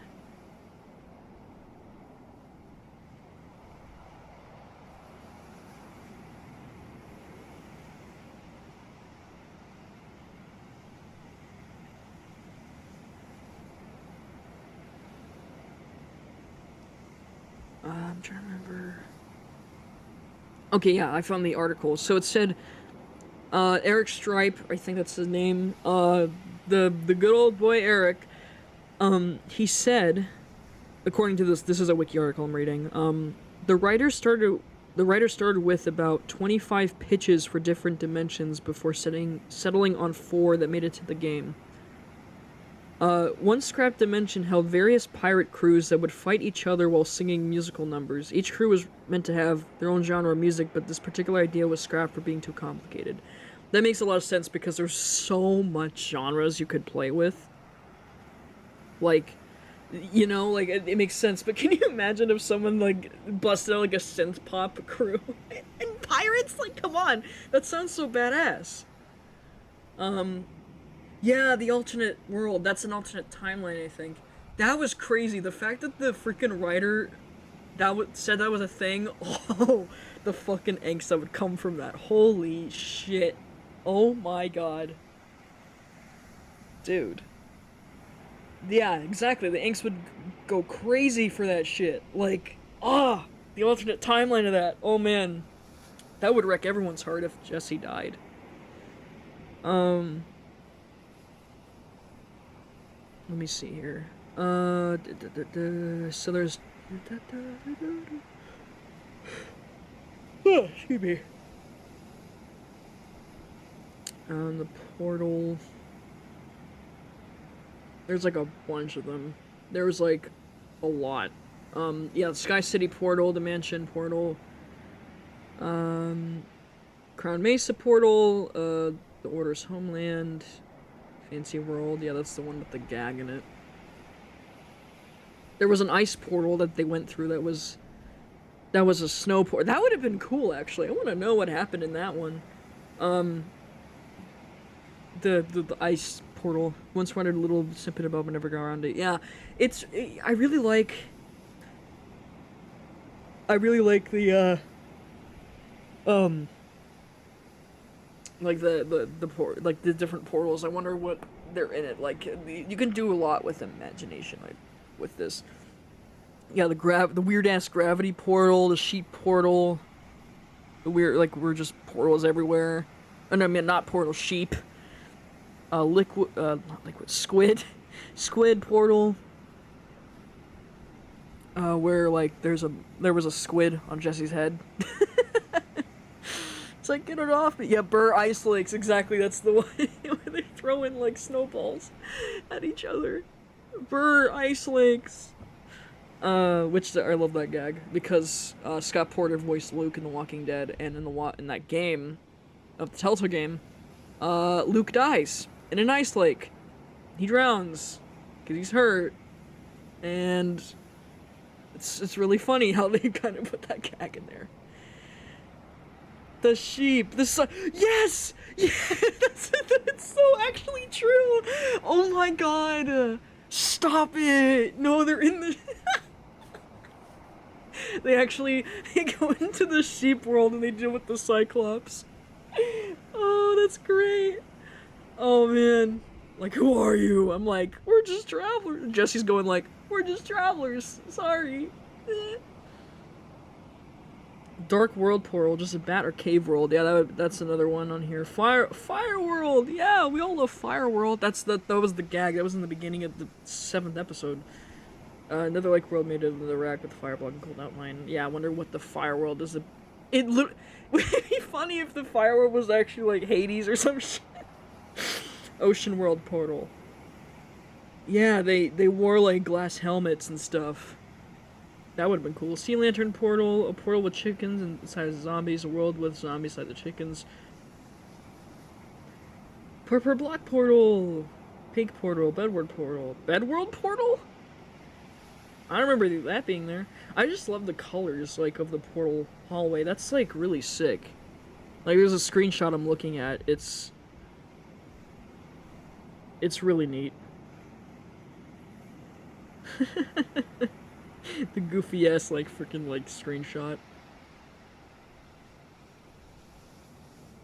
I forget. Who made the Portal Network? I think it was the old builders, right? If I remember correctly.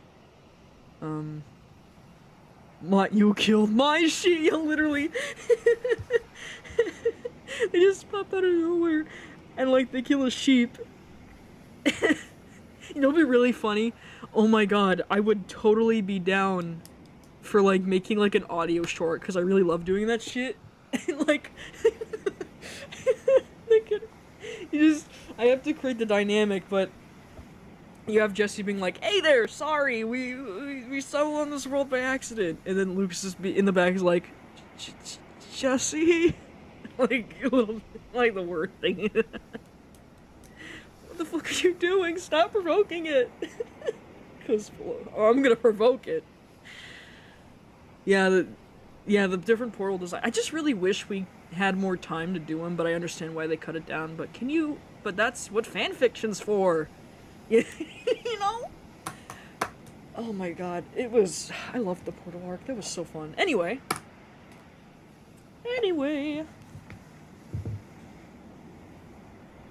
I just don't know how I would make it, you know, with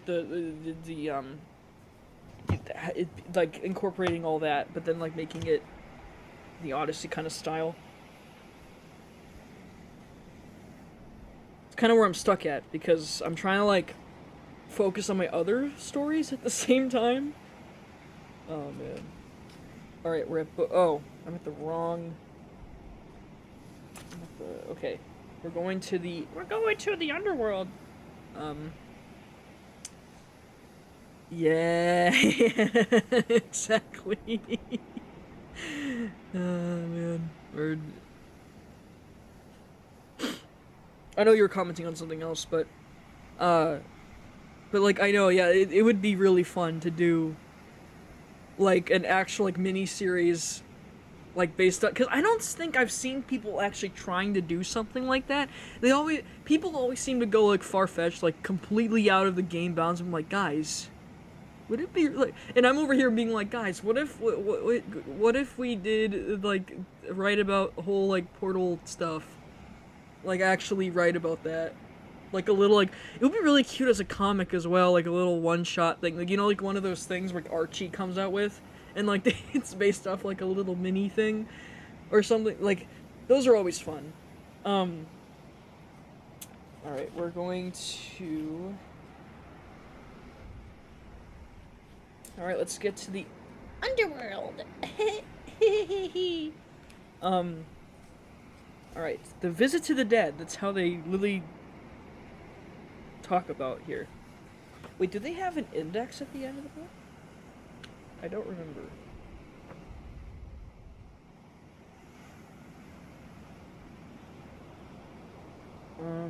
Yeah, the notes, the cliff notes. We're about 200 pages, all about, left to go to the Odyssey. Because we're almost, this is a book 11, so we're like 12, almost 12 left. I once tried to draw a couple characters for the AU with Lucas's Odie for some reason. Oh my gosh! I love that! I love Lucas, but man, Jesse fits Odie, the Odie personality for sure. Okay, book, He Visits the Dead. When we had got down to the sea shore and we drew our ship into the water, and we got our mast and sails into her, we also put the sheep on board and took our places. Speaking of sheep, weeping in the great distress of mind, Circe, that great and cunning goddess, sent us a fair wind that blew dead aft and stayed steadily with us, keeping our sails all the time well filled. So we did whatever wanted doing to the ship's gear and let her go as the wind and the helmsman headed her. It's crazy to me that, like, Circe's actually a good guy in this. Yeah, I think Jesse fits in better now too, yeah, exactly. I mean, I can see why you would do Lucas's Odie, but man, Jesse's just like... Odie's just like that fucking cocky asshole. The more, like, you read it, you're just like, huh, sounds really awfully familiar. All day long her sails were full as she held her course over the sea, but when the sun went down and the darkness was all over Earth, we got to the deep waters of the river Oceanus, where lie land and the city of the Cimmerians, who is shrouded in mist and darkness, which the rays of the sun never pierce, neither at his rising nor as he goes down out again of the heavens. But the poor wretches live in one long melancholy night. When we got there, we beached the ship, took the sheep out of her, and went along by the waters of Oceanus, until we came to the place of which Circe had told us. Here, Pyramus and Eurylochus held the victims, while I drew my sword and dug the trench a cubit each way. I made a drink offering to all the dead, but first with honey and milk, and then with wine, and thirdly with water, and sprinkled white barley meal over the bone meal, guys, over the whole, praying earnestly for the poor feckless ghosts, and promising them that when I got back to Ithaca, I would sacrifice a bear and heifer for them. the best I had, I could load the pyre with good things. I also particularly promised that Tiresias should have a black sheep to himself, and the best in all my flocks. When I had prayed sufficiently to the dead, I cut the throats of the 2 sheep and let the blood run into the trench, wherein the ghosts came trooping up from Erebus, brides, young bachelors, old men worn out with toil, maids who have been crossed in love, and brave men who had been killed in battle with their armor still smirched with blood. It came from every quarter and fitted around the trench with a strange kind of screaming sound that made me turn pale with fear. When I saw them coming, I told the men to be quick and flay with the carcasses of the 2 dead sheep and make blunt offerings of them, and at the same time repeat prayers to Hades and Persephone. But I sat where I was with my sword drawn and would not let the poor feckless ghost come near the blood until Tiresias should have answered my question. The first ghost that came was that of my comrade Eliphenor, for he had not yet been laid underneath the earth. We had left his body unwaked and unburied in Circe's house, for he had way too much else to do. I was very sorry for him, and I cried when I saw him. Eliphenor, said I, how did you come down here to this gloom and darkness? You have got here on foot quicker than I have with my ship. Sir! Like, you just hear him being like, you left me for dead, man, I stabbed my neck! I can see why they probably, replaced his, I can see why they did it with, what is it? Oh gosh, I'm trying to think. Why they switched it with Polites to make it more emotional. I can see why they probably flipped out, Eliphenor. Sir, he answered with a groan, it was all bad luck and my own unspeakable drunkenness. I was lying asleep on top of Circe's house, and I never thought of coming down again by the great staircase, but I fell right off the roof and broke my neck. So my soul came down to the house of Hades, and now I beseech you, all of who have left behind you, and though they are not here, by your wife, by the father who brought you up when you were a child, and by Telemachus, who is the one hope of your house, do what I shall now ask you. I know that when you leave this limbo, you will again hold your ship for the Aegean island. So do not go thence, leaving me unwaked and unburied behind you, or I will bring heaven's anger upon you. But burn me with whatever armor I have. Build a burrow for me on the seashore, and that may tell people in days to come what a poor unlucky fellow I was, and pen over my grave in the oar I used to row when I was yet alive with my messmates. And then I said, my poor fellow, I would do all that you have asked me. Thus, then, we did sit and hold sad talk with one another. I on the one side of the trench, with my sword held over the blood, and the ghost of my comrade saying this to me from the other side. Then came the ghost of my dead mother. Oh, no! No, it's the mom! It's the mom! It's the mother! Then came the ghost of my dead mother, Anticlea, daughter of Autoclodius. I had left her alive when I set out for Troy, and I was moved to tears when I saw her, but even so, all my sorrow could not let her come near the blood till I asked my questions of Tiresias. Then came also the ghost of Theban Tiresias, with his golden scepter in his hand, and he knew me and said, Odysseus, noble son of Latreus, why, poor man, have you left this light of day and come down to visit the dead in this sad place? Stand back from the trench and withdraw your sword, that I may drink of the blood and answer your questions truly. So I drew back and sheathed my sword. Sorry. So I drew back and sheathed my sword. I did it again! Dang it!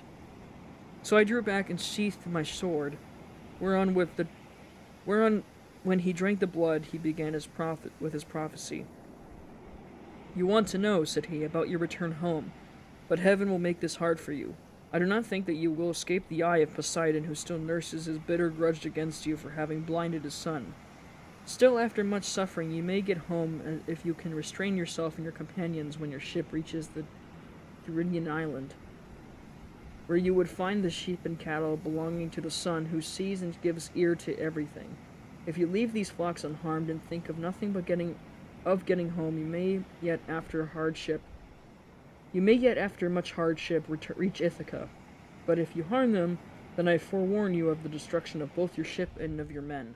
Even though you may yourself escape, you will return in a bad plight after losing all your men. In another man's ship you will find trouble in your house, which will be overrun by high-handed people, who are devouring your substance under the pretext of paying court and making presents to your wife. When you get home you will make your revenge on these suitors, and after you kill them by force or fraud in your own house, you must make a well-made oar and carry it on until you become a country where the people have never heard of the sea, and don't even mix salt with their food, nor they know anything about ships and oars that are wings of a ship. I will give you this certain token which cannot escape your notice. A wayfarer will meet you and will say it must be a widowing shovel that you've got upon your shoulder. On this you must fix the oar in the ground and sacrifice a ram, a bull, a boar to Poseidon. Then go home and offer hecatombs to all the gods in heaven and one after another. As for yourself, thou shalt come to you from the sea, and your life shall ebb away very gently when you are full of years and peace of mind, and your people shall bless you. After all that I've said will come true. This, I answered, must be as it may please heaven. But tell me true. I see my poor mother's ghost close by us, and she's sitting by the blood without saying a word. And though I am her own son, she does not remember me and speak to me. Tell me, sir, how can I make her know me? That, said he, I can soon do. Any ghost that you let taste of the blood will walk with you with like a reasonable being, but if you do not let them have any blood, they will go away again. On this ghost of Tiresias went back on the house of Hades, for his prophesyings had now been spoken, but I sat still where I was until my mother came up and tasted the blood. Then she knew me at once and spoke fondly to me, saying, My son, how did you come down to this abode of darkness while you are still alive? It is a hard thing for the living to see these places, for between us and them there are great and terrible waters, and there is Oceanus, which no man can cross on foot, but he must have a good ship to take them. Are you all this time trying to find your way home from Troy, and have you never got back to Ithaca, nor seen your wife in your own house? Mother, said I was forced to come here to consult the ghost of the Tiberine prophet Tiresias. I had never been yet near the Aegean island, nor set foot in my native country. I have nothing but one long series of misfortunes from the first day I set out with Agamemnon for Ilius, the land of noble steeds, to fight the Trojans. But tell me true, in what way did you die? Did you have a long illness, or did heaven forsake you to gentle, easy passage to eternity? Tell me also about my father, the son whom I left behind me. Is my property still in their hands, or has someone else got a hold of it who thinks that I shall not return to claim it? Tell me again what my wife intends doing, and in what mind she is, and does she live with my son and guard my estate securely, or she made the best match she could be and married again? My mother answered, Your wife still remains in your house, but she's in great distress of mind and spends her whole time in tears both night and day. No one as yet got possession of her fine property, and Telemachus still holds your lands undisturbed. He has to uncertain largely, and of course he must, considering his position as a magistrate, and how everyone invites him. Your father remains at his old place in the country and never goes near town. He has no comfortable bed nor bedding. In the winter he sleeps on the floor in the front of the fire with the men and goes all about in rags. But in the summer, when the warm weather comes again, he lies out in the vineyard in a bed of vineyard, a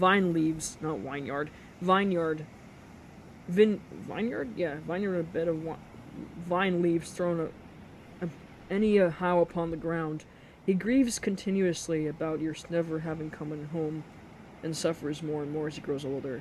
As for my own end, it was in this wise. Heaven did not make me swiftly and painlessly in my own house, nor was I attacked by any illness such as those that generally wear people out and kill them.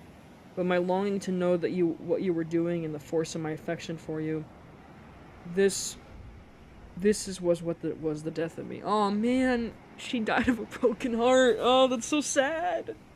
That's so sad. Cause her son is, yeah. I mean, losing the will to live, man. Waiting, waiting.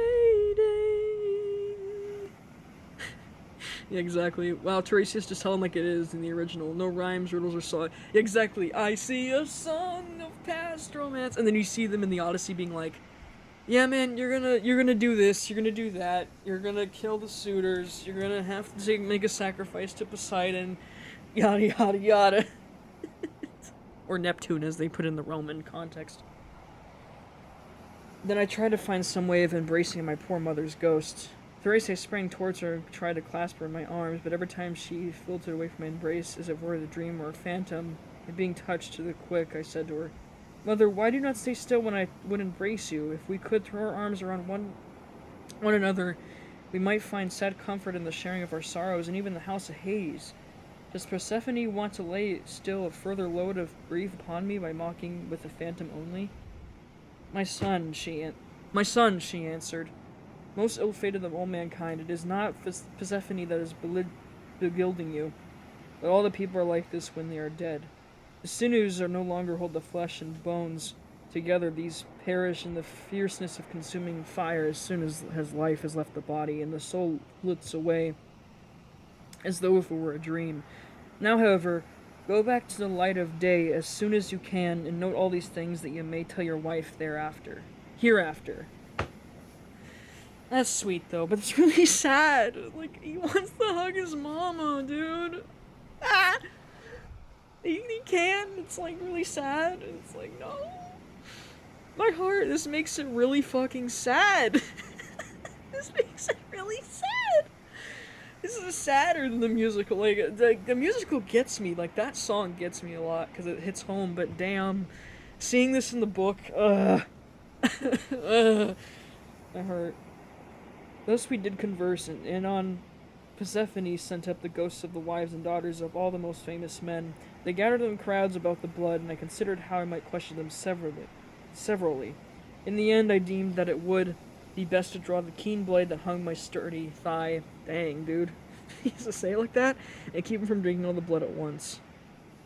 So they came up one after another, and each one I questioned her and told me her race and lineage.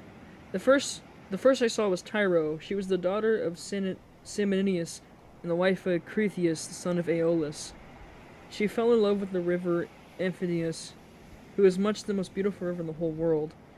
Once she was done taking a walk by his side as usual, Poseidon, disguised as her lover, lay with her at the mouth of the river, and a huge blue wave arched itself like a mountain over them to hide the both women and God, whereon she loosed her virgin girdle and laid her in a deep slumber. When the god accomplished the deed of love, he took her hand in his own and said, "Tyro, rejoice in all goodwill. The embraces of the gods are not fruitless, and you will have fine twins about this time in 12 months. Take great care of them. I am Poseidon, so now go home, but hold your tongue and not tell anyone." Jesus Christ, Poseidon's fucking freaky as shit. He's fat. He's really terrible. Oh my god. Mama's boy can hug his mother. I know. I'm telling you. Again, with the AU, with the story mode, reminds me, you saying that just reminds me of like how I put Jesse's a mama's boy and it fits in my heart, man. But back to Poseidon though. Good lord, I forgot he was weird. Oh goodness. Then he dived into the sea, and she in due course bore Peleus and Neleus, who both of them served Zeus with all of their might. Pelias, with the great breeder of sheep, lived in Iolcus, but the other lived in Pylos. The rest of her children were by Cretheus, namely Aeson, Pheres, Amython, who was a mighty warrior and charioteer. Next to her, I saw Antipope, daughter to Asopus, who had boasted having slept in the arms of even Zeus herself, and who had borne him 2 sons, Amphion and Zethus. These founded Thebes with his 7 gates and built a wall around it, for strong though they could not hold Thebes till they had walled it. Then I saw Aclemenia, the wife of Anthridion, who also bore Zeus, Adomital Hercules. Oh, Hercules mentioned. Hang on a second. Siri? What's the Greek name for Hercules from Roman? That's like a... Here's an answer from fandom.com. Yeah, it's just the same thing. Hercules. And Megara, who was the daughter to the great king Sciron, and married the redoubtable son of Anthony Teron. I also saw fair Epicaste, mother of Antiphonodes, whose awful lot it was to marry her own son without suspecting it. Marry her own son? Excuse me? What? What? What do you mean? What do you mean? What the fuck do you mean? What the fuck do you mean marry your own son? What? What? Dang, dude. It's freaky, dude. Besides ruining everything again, I think Hercules is the Roman, Hercules is Greek. Yeah. It's hard because they're kind of similar names. Back to that. Oh my god, what are you, Christian? Oh, Jesus. If you don't know who that is, by the way, you do not want to know. That guy is freaky as fuck. He's a crazy ass history. And just a really sad and disturbing story. Let's see. He married her after having killed his father, but the gods proclaimed the whole story to the world, whereon he remained king of Thebes. The great fief, for the spite of the gods, had borne him, but Epicaste had went to the house of the mighty jailer Hades, having hanged herself for grief, and the avenging spirits haunted him for his unoutraged mother, to his ruining bitterly thereafter. Then I saw Calorius, whom Neleus married for her beauty, having been priceless presents for her. She was the youngest daughter to the Amphion son of Zeus, and the king of Myrenian Orchomenius, and was queen in Pylos. She bore Nestor, Comenius, and Persilimius. Oh man, Nestor. Avenge your father, kill the brothers of Hector. I think that's the same Nestor, right? She also bore that marvelously lovely woman Pero, who was wooed by all the country around, but Neleus would only give her to him who would raid the cattle of Iphicles from the grazing grounds of Pylos. And this was a hard task. The only man who would undertake to raid them was a certain excellent seer, but the will of heaven was against him, for the rangers of the cattle caught him and put him in prison. Nevertheless, when a full year has passed and the same reason came around again, Iphicles set him at liberty after he had expounded all the oracles of heaven. Thus then was the will of Zeus accomplished. And I saw Lydia, the wife of Tyrodius, who bore him two famous sons, Castor breaker of horses, and Pollux, the mighty boxer. Both these heroes are lying under the earth, though they are still alive. For a special dispensation of Zeus, they die and come to life again. Each one of them every other day throughout the time, and they have the rank of gods. After I saw the Infinia of wife Alois, not Aeolus, Alois, who boasted the embrace of Poseidon. She bore two sons of Otis and Iphineles. Both were short-lived. They were the finest children that were never born in this world, and the best looking. Orion only excepted, for at 9 years old they were 9 fathoms high and measured 9 cubits around the chest. Their thread they make war with the gods in Olympus, and try to set Mount Ossa on top of Mount Olympus, and Mount Pylion and the top of Ossa, and that they might scale heaven itself, and they would have done it too if they had grown up. But Apollo, the son of Leto, killed both of them before they had... Sorry, that was something in the background. Before they had got so much a sign of their hair upon their cheeks or chin. Then I saw Phaedaria and Procerus, a fair and ordained daughter of the magician Minos, whom Theseus was carrying off from Crete to Athens, but he did not enjoy her, for before he could do so, Diana killed her in the Sea of Dia on account of what Bacchus had said against her. I also saw Maera and Clyamine and hateful infantile who sold her own husband for gold. But it would take me all night if I were to name every single one of the wives and daughters of heroes whom I saw, and it is time for me to go to bed, either on the board ship with my crew or here. As for my escort, heaven and yourselves will see to it. Here he ended, and the guests sat all of them enthralled and speechless throughout the covered cloister. Then Orit said to them, "What do you think of this man, O Phoenicians? He is not as tall as good-looking, and he's not clever. True, he is my own guest, but all you share in distinction. Do not be in a hurry to send him away, nor niggardly to the presents you make to one who is such a great need, for heaven has blessed all of you with great abundance." Then spoke the aged hero, Antinius, who was the oldest of men among them. "My friends," said he, "what is our august queen that had said to us is both reasonable and to the purpose. Therefore to be persuaded by it, but the decision whether in word or deed rests ultimately with King Aclinius." "Then the thing shall be done," exclaimed Aclinius, "as surely as I still live and reign over the Phoenicians. Our guest is indeed very anxious to get home, and we still persuade him to remain with us until tomorrow, by time which I shall be able to get together the whole sum that I mean to give to him.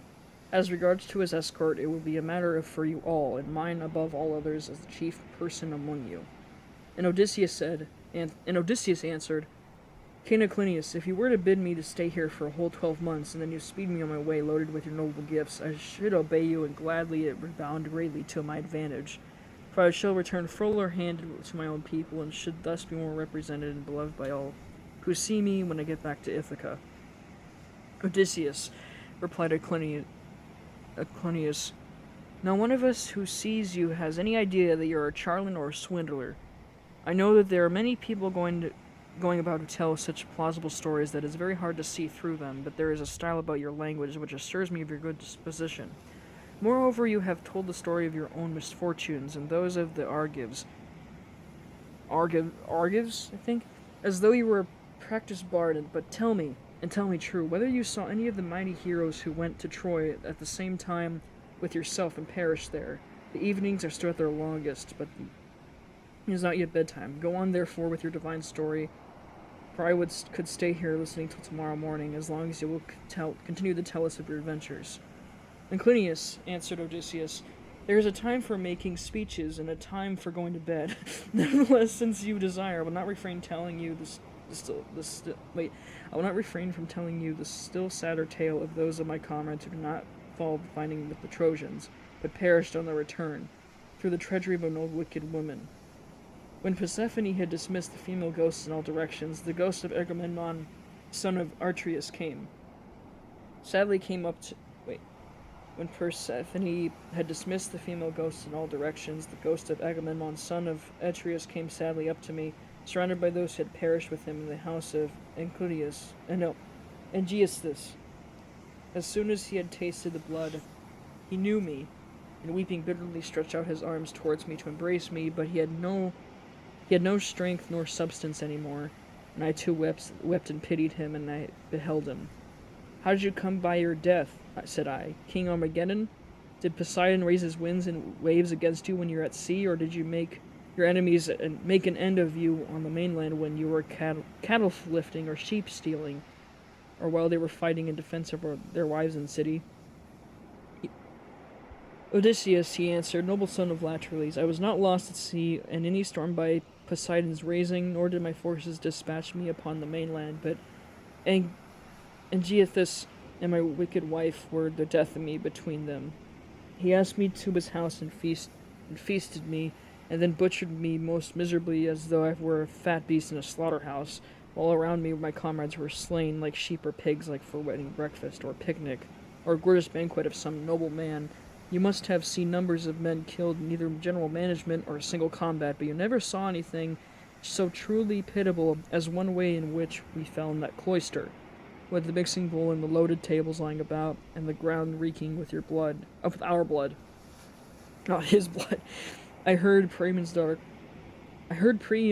Cassandra scream as Calliturnius killed her close beside me. I lay upon the earth and with the sword in my body and raised my hands to kill the slut of a murderess, but she slipped away from me, and she would not even close my lips nor my eyes when I was dying. For there was nothing in this world so cruel and so shameless as a woman when she has fallen into such guilt as hers was. Fancy murdering her own husband. I thought I was going to be welcomed home by my children and my servants, but her abominable crime has brought disgrace on herself and all the women who shall come after, even the good ones. And I said, in truth, Zeus has hated the house of Atreus from the first to the last in the matter of their women councils. See how many of us fell for Helen's sake, and now it seems that Clytemnestra hatched her mischief against you two during your absence. Be sure, therefore, continued Agamemnon, and not be too friendly even with your own wife, and not tell her that all you know perfectly well within yourself. Tell her part only, and keep your own counsel about the rest. Not that your wife Odysseus is likely to murder you, for Penelope is a very admirable woman, and has an excellent nature. We left her a young bride with an infant in her breast when we set out for Troy. This child, no doubt, is now grown up unhappily to a man's estate, and he and his father will have a joyful meeting and embrace one another as they should do. Whereas my wicked wife did not allow me the happiness of looking upon my son, but killed me ere I should do so. Therefore I must say, and lay my saying to your heart, do not tell people when you're bringing up your ship to Ithaca, but steal a march upon them. And after all, there is no trusting women. But now tell me, and tell me true. Can you give me any news of my son Orestes? Is he in Orchomenius or at Pylos? Is he at Sparta with Menelaus? For I presume he's still living. As I said, Agamemnon, why do you ask me? I do not know where your son is dead, alive or dead, and it is not right to talk when one does not know. He's like, I don't know where the fuck your son is. Like, how am I supposed to know? Like, Nestor. Castor and Politics are from the Gemini constellation. Oh! So is that like where the Gemini thing came from? 9-year-olds trying to overthrow Olympias is really not the craziest thing I ever heard of mythology. I know, we need to hug Agamemnon. I forgot my friend told me he was murdered by his wife. That's crazy! He's like, I don't trust this woman, dude. Poor Agamemnon, he had it rough. Holy shit.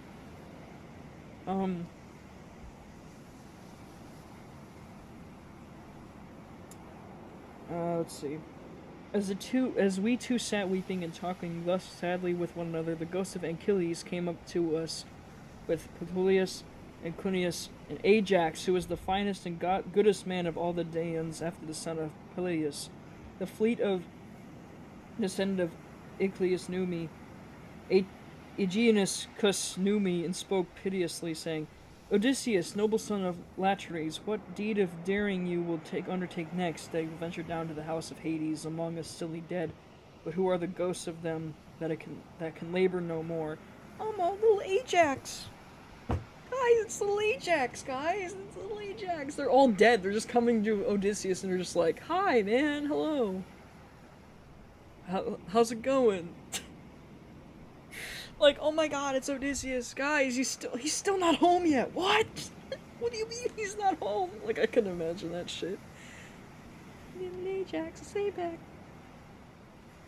I like how Nestor is, like, there too, I think, there too. And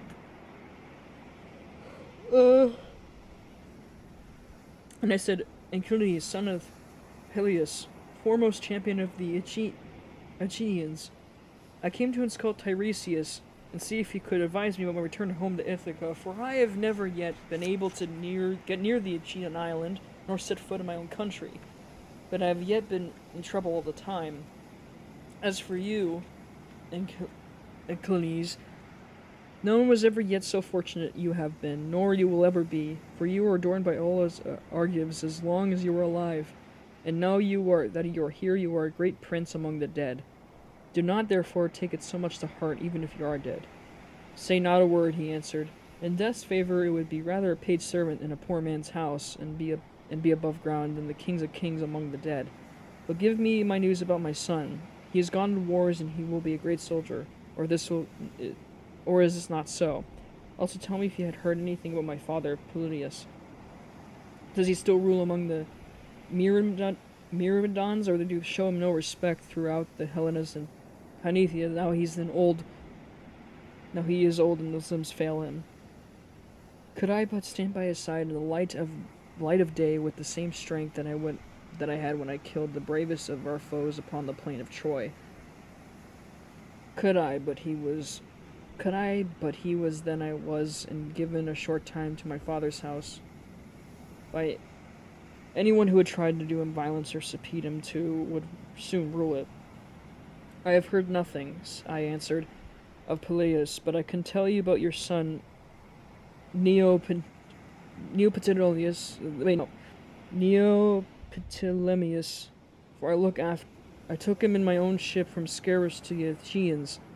In our councils of war before Troy, he was always the first to speak, and his judgment was unerring. Nestor and I were the only two who could surpass him, and when he came to fighting on the plain of Troy, he would never remain with the body of his men, but he would dash far in front, foremost, and for all them in valor. Many a man he did kill in battle. I cannot name every single one of those whom he slew while fighting on the side of Argives, but will only say how he killed that valiant hero, Eurypylus, son of Telephus, who was the handsomest man I ever saw except Menemon. Many others of the Ceutians fell around him by reason of a woman's bribes. Moreover, when all the bravest of Argives went inside the horse that Epius had made, and it was left to me to settle when we could either open the door of our amp crusade or close it, through all the other leaders and chief among the Dians were drying their eyes and quaking in every limb. I never once saw him turn pale, nor wipe a tear from his cheek. He was all the time urging me to break out from the horse, grasping the handle of his sword in his bronze nod spear, and breathing fury against the foe. When we had stacked the city of Pyrum, he got his handsome share of prize money and went on board, such is the fortune of war, without a wound upon him, neither one of the thrown spear, nor in the close combat. For the rage of Ares is a matter of great chance. When I told him this, the ghost of Anchialus strode off with a meadow full of asphodel, excluding over what I had said concerning the prowess of his son. The ghosts of the other dead men stood near me and told me each his own melancholy tale, but that of Ajax, son of Telamon, alone held aloof, still angry with me having won, caused our dispute about the arm of Anchialus.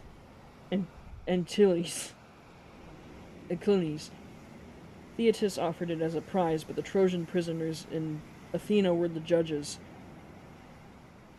Would that I never gained the day of such a contest, for it cost the life of Ajax, who was the foremost of the Danaans after the son of Palladius, unlike this in stature and prowess. When I saw him, I tried to pacify him and said, Ajax, will you not forget and forgive even in death, but must the judgment of that hateful armor still rankle with you? It cost us of Argives dear enough to lose such a tower of strength as you were to us. We mourned you as much as we mourned Anchialus, son of Peleus himself, nor the blame can be laid on anything but the spite of which Zeus bore against the Danaans, for it was that made him the counsel of your destruction. Come neither, therefore, bring your proud spirit into subjection, and hear what I could tell you. He would not answer, but I turned away to Erebus and to the other ghosts.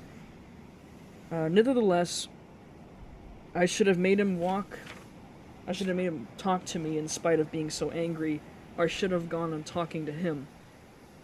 But only that there were still others among the dead whom I desired to see. Then I saw Minos, son of Zeus, with his golden scepter in his hand, sitting in the judgment on the dead, and the ghosts that were gathered sitting and standing around him with the spacious house of Hades to learn his sentences upon them. After him I saw huge Oron in a meadow full of asphalt driving the ghosts of the wild beasts that he had killed upon the mountains. And he had a great bronze club in his hand, unbreakable forever and ever. Then I saw the Titius son of Gaia stretched upon the plain and covering some 9 acres of ground.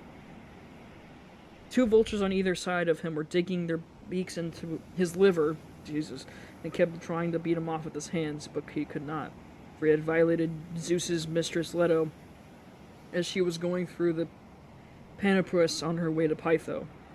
I also saw the dreadful fate of Tenethilus, who stood in the lake that reached his chin. He was trying to quench his thirst. He was dying to quench his thirst, but could only never reach the water. For whenever the poor creature stooped to drink, it dried up and vanished. So that were nothing but dry ground, parched by the spite of heaven. Okay, I gotta pause here for a second.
Alright, I'm back, folks. I am so sorry. I was on the phone with my mom. But I'm gonna finish up to book, 12 to not make this too long. There's only like a page left, and I thought this would kind of a nice stopping point, since going over than 2 hours I feel like would be a lot. Let's see. Where was I?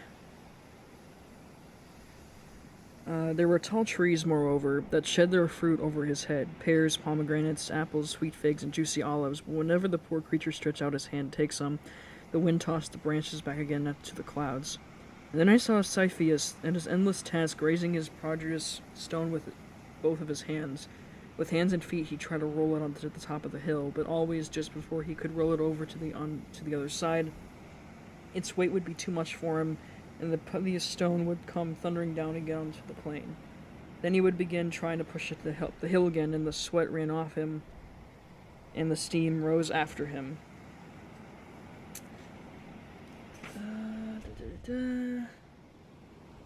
Okay, thanks, so after I saw the mighty Hercules, but it was his phantom only, for he was feasting ever with the immortal gods, and his lovely Hebe to his wife, who was the daughter of Zeus, and Juno. The ghosts were streaming around him like sacred birds all over the withers. He looked back at his might and his bare bow in his hands, and his arrow on the string glaring around as though ever on point of taking aim. About his breast there was a wondrous golden belt adorned in the most marvelous fashion with bears, wild boars, and lions with gleaming eyes. There was also a war, battle, and death. The man who made that belt, do what he might, would never be able to make other like it.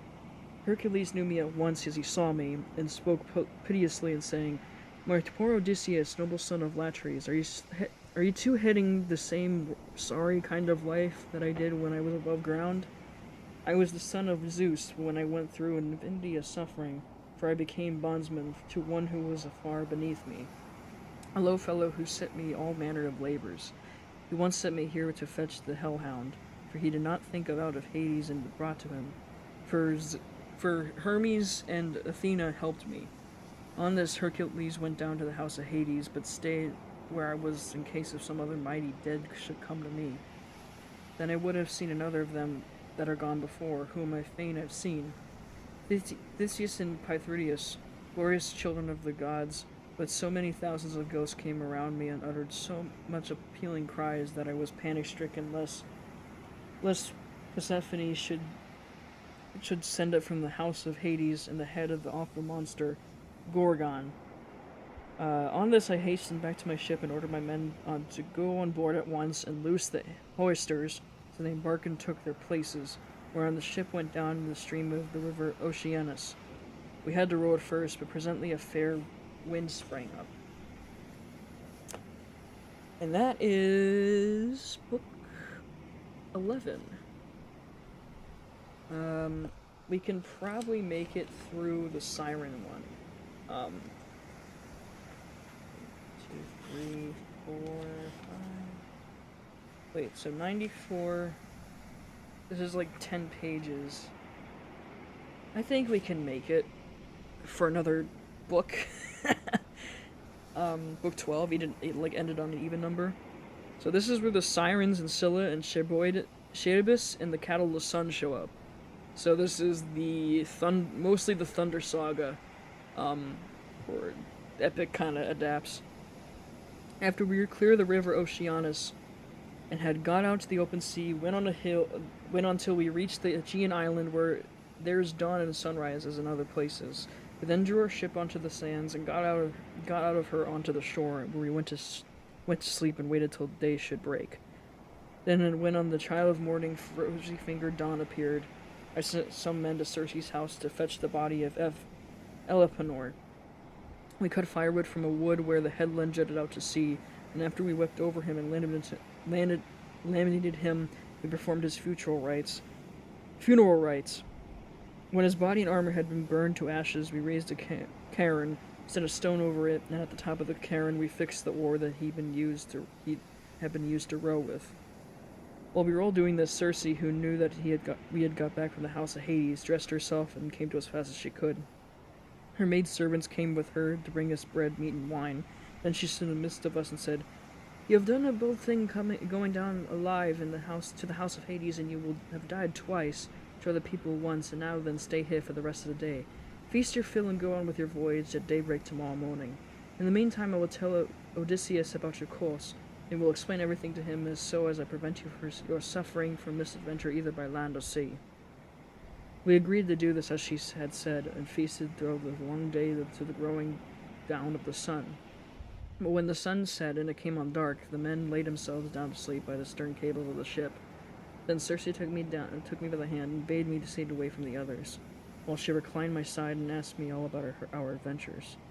"So far, so good," "So far, so good," said she, when I had ended my story, and pay attention to what I'm about. Said she, and when I ended my story. "And now pay attention to what I'm about to tell you. Heaven itself indeed will recall you to your recollection. First you will come to the sirens who enchant all of you who come near them. If anyone rarely draws in too close and hears the singer of the sirens, his wife and children will never welcome him home again, for they sit in a green field and warble him to death with the sweetness of their song. There's a great heap of dead men's bones lying all around, with the flesh of rotting off them. Therefore pass these sirens by, and stop your men's ears with wax, and none of them may bear, or hear. But if you like, you can listen yourself, for you may get the men bind you as they stand upright on the cross piece halfway up the mast, and they must lash the people's ropes in the mast itself. You may have pleasure of listening. If you beg and pray the men to unloose you, then they must bind you faster." Dang, dude. "When your crew are digging you past these sirens, I cannot give you coherent directions as to which of two courses you take. I will lay two alternatives before you, and you must consider them yourself. On the one hand, there are some overhanging rocks against the deep blue waves of the Aphrodite beat with terrific fury. The blessed gods can call these rocks wanderers. Here not even a bird may pass. No, but not even the timid doves that bring ambrosia to Father Zeus. But the sheer rock always carries off the one to them, and Father Zeus has to send another to make up their number. No ship that ever came to these rocks have gone the way again, but the waves in the whirlwinds of fire are freighted with wreckage and with the bodies of dead men. The only vessel that ever sailed and got through was the famous Argo on their way back from the house of Anchlates, and she too would have gone these great rocks, but only that Juno piloted her past them for the love she bore to Jason. Of these two rocks, one reaches heaven, the peak lost in the dark cloud. This never leaves it, so that the top is never clear, not even the summer and early autumn. No man through he had climbed 20 hands and 20 feet could get a foothold in the climb for it runs sheer deep, as smooth as it were, though it might have been polished. In the middle of it, there is a large cavern, looking west and turned up towards Erebus. You must take a ship this way, but the cave is so high up, not even the sharpest archer can send an arrow into it. Inside it, Scylla sits and yelps with a voice that you might take to be of a young hound, but in truth she is a dreadful monster, and no one, not even a god, could face her without being terror-struck. She has 12 misshapen feet, 6 necks of the most prodigious length, and the end of each neck she has a frightful head with the 3 rows of teeth in each, all set very close together, so that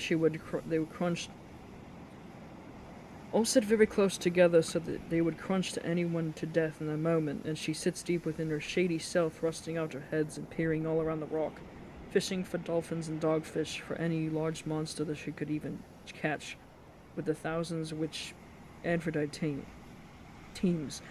No ship has ever got past her without losing some men, for she shoots all her heads at once, carries off a man in each mouth. That's crazy.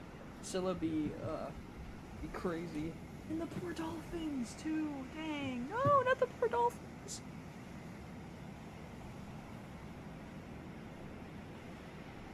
Not the poor dolphins, man. I'm gonna check the chat. Entire Thunder Saga, yeah, pretty much. The praise so far good. Yeah, it is that old. Dang, I didn't realize that. You will find the other rock lie, however, lower, but they are so close together that they're not more than a bow shot between them. A large fig tree in full leaf grows upon it, and under it lies the sucking whirlpool of Sheribis. 3 times in the day does she vomit forth her waters, and 3 times she sucks him down again. See that you not be there when she is sucking, for there you are. Poseidon himself cannot save you. You must hug the Scylla side and drive the ship as fast as you can, and you had better lose 6 men than your whole crew. There is no way, said I, of escaping Sherboidus, but at the same time keeping Scylla off when she's trying to harm my men. You daredevil, replied the goddess. You were always wanting to fight somebody or something. You will not let yourself be beaten even by the immortals. For Scylla is not mortal. Moreover, she is savage, extreme, rude, cruel, and invincible. There is no help for it. Your best chance will be to get by her as fast as you ever can. For if you dawdle about her rock while you are putting on your armor, she may catch you within a second cast of her 6 heads and snap up another 6 of your men. So drive up your ship past her full speed and roar out lustily to Critias into Scylla's dam. Bad luck for her, or bad luck to her. She will then stop her from making a second raid upon you. You will now come to a Torresian island where you will see many herds of cattle and flocks of sheep belonging to the sun god. 7 herds of cattle and 7 flocks of sheep with 50 head in each flock. They do not breed, nor they do not come fewer in number. They are tended by the goddess Phidiasha and Lampeti, who are the children of the sun god Hyperion by Neaera. I think it's Helos, right? In Greek, it's Helos, the god of the sun, if I remember correctly.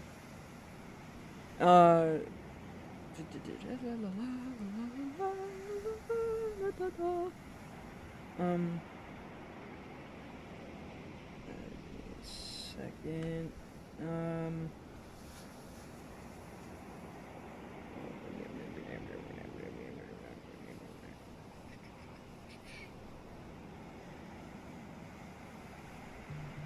oh, my damn phone's buzzing.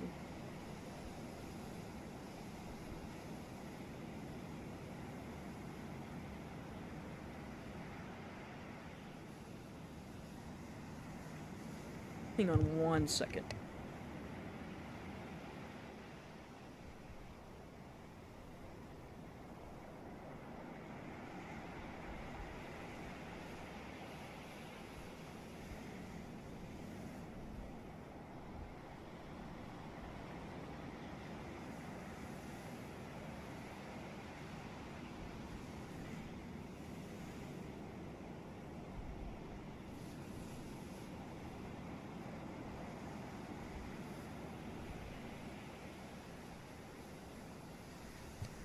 Okay, back now. Let me I'm so close.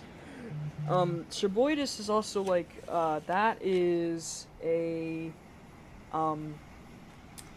also, like, that's like the Vengeance Saga. So, it's fun. Sorry, my friend's like texting me.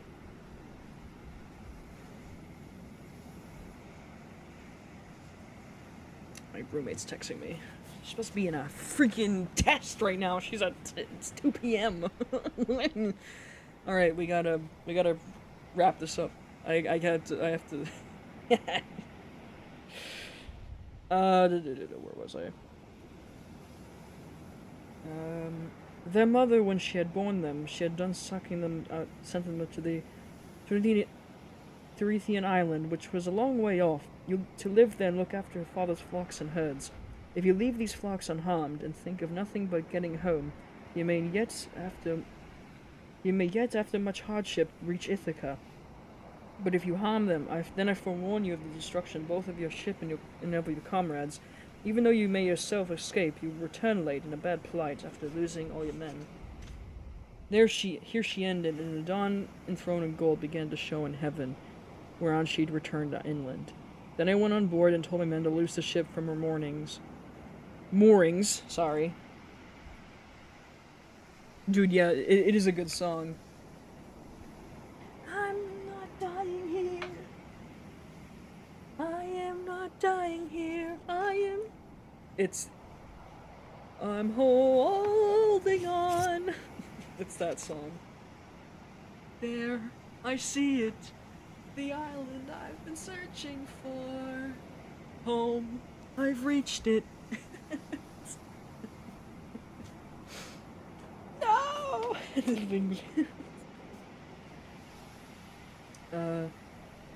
Then I went on board and told my men to loose the ship from the morning, so that once they got into her, took their places, and began to smite the grey sea with their oars. Presently the great and cunning goddess Circe befriended us with a fair wind that blew dead a draught, and stayed steadily with us, keeping our sails well filled. So we did whatever wanted going into the ship's gear, and let her go, as wind and helmsman headed her. Then being much troubled in mind, I said to my men, My friends! My friends! I like how they actually included that in the freaking musical, where friends, Circe's instructions were clear. Full speed, you know? I'm glad they actually added that in. That's really fun. My friends, it is not right that one or two of us alone should know the prophecies that Circe has made me. I will therefore tell you about them, so that we ever live or die, we may so do with our eyes open. First, she had said we were to keep clear of the sirens who sit and sing it most beautifully in a field of flowers. But she said I might hear them in myself so long as no one else did. Therefore take me to bind me to the cross piece halfway up the mast. Bind me as I stand upright, with a bond so fast that it cannot possibly break away, and lash the rope's end to the mast itself. If I beg and pray you to set me free, and then bind me more... If I beg and pray you to set me free, and then bind me more tightly still... I had hardly finished telling everything to the men before we reached the island of the two sirens, for the wind had been very favorable.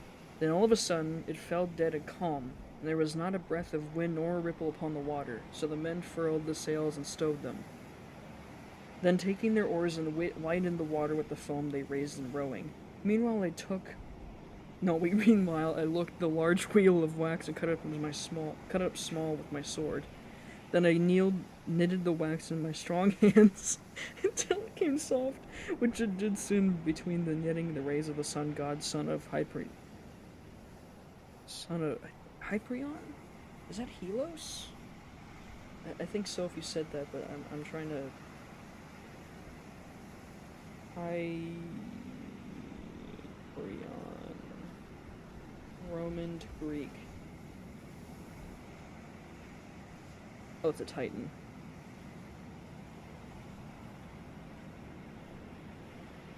What's Helos? Where the fuck did Helos go, though? Oh, Soul.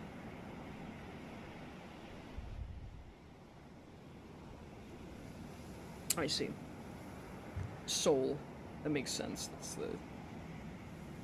Every time he says that, my brain goes, "Hello, my friends." Yeah, exactly. I was gonna make that joke too. Where Jorge's like, "Hello, my friends." Thank you so much for the birthday wishes. You know, like that's Jorge's thing. I like how he's like, he says, "My big old man with strong hands." I'm like, God damn it, Odyssey.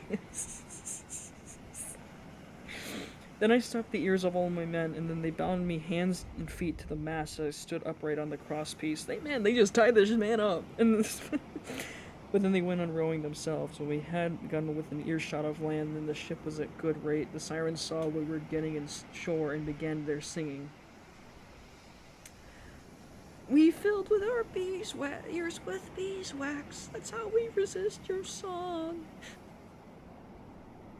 Sirens know every route of the land. Now I know how to get back to my island. He's a manly man. He's either Helos or the Titan of the West. Yeah, I think it has to be. But Helos is a different god than the guy there. He's a manly man, yeah, for real. Come here, they sang. they sang. Renowned Odysseus, honor to the Aegean name and listen to our two voices. No one ever sailed past us without staying to hear the enchanting sweetness of our song. And he who listens will go on his way not only charmed, but wiser, if we all know the ills that the gods have laid upon the Argives and the Trojans before Troy, and can tell you that everything is going to happen all over the whole world. Happen over the whole world. They sang these songs' words most musically, and as I longed to hear them further, I made signs by frowning to my men that they should set me free, but they quickened their stroke, and Eurylochus and Pyramedes bound me with still stronger bonds till we got out of the hearing of the sirens' voices. The men took the wax from their ears and unbound me. Immediately after we got past the island, I saw a great wave which spray was rising, and I heard a loud roaring sound. The men were so frightened that they loosened hold of their oars, and the whole sea resounded with the rushing of the waters, but the ship stayed where it was, for the men had left off rowing. I went around, therefore, and exhorted them man by man not to lose heart. My friends, said I, this is not the first time that we had been in danger. We are nothing like so bad as a case when the Cyclops shut us up in this cave. Nevertheless, my courage and wise counsel saved us then, and we shall live to look back on all of this as well. Now, therefore, let us do as I say. Trust in Zeus, and row on with might and main. As for you, coxswain, for all these are all your orders, attend to them. For the ship is in your hands, and turn their head away from the steaming rapids and hug the rock, or she will give you the slip and be over yonder before you know where you are, and you will be the death of us. So they did as they told them, but I said nothing about the awful monster Scylla, for though I knew the men would not be going on rowing if I did, but they would huddle in the molten hold, and one thing only did I disobey Circe's strict instructions. I put it on my armor. Then seizing two strong spears, I took my stand on the ship's bows, for it was there I expected the first to see the monster of the rock, who was to do my men so much harm, but I could not make her out anywhere, though I strained my eyes with looking the gloomy rock over and over. And then we entered the straits in the fear of mind, for one hand was Scylla, and the other dread Cherboius kept sucking up the salt water. As she vomited up, it was like the water in a cauldron when it was boiling over upon a great fire, and the spray reached the top of the rocks on either side. When she began to suck again, we could see the water all inside rolling around and round, and it made a deafening sound as it broke against the rocks. We can see the bottom of the whirlpool all blackened with sand and mud, and the men were at their wits' ends for fear. While we were taken up with this, and were expecting each moment to be our last, Scylla pounced down suddenly upon us and snatched up my 6 best men.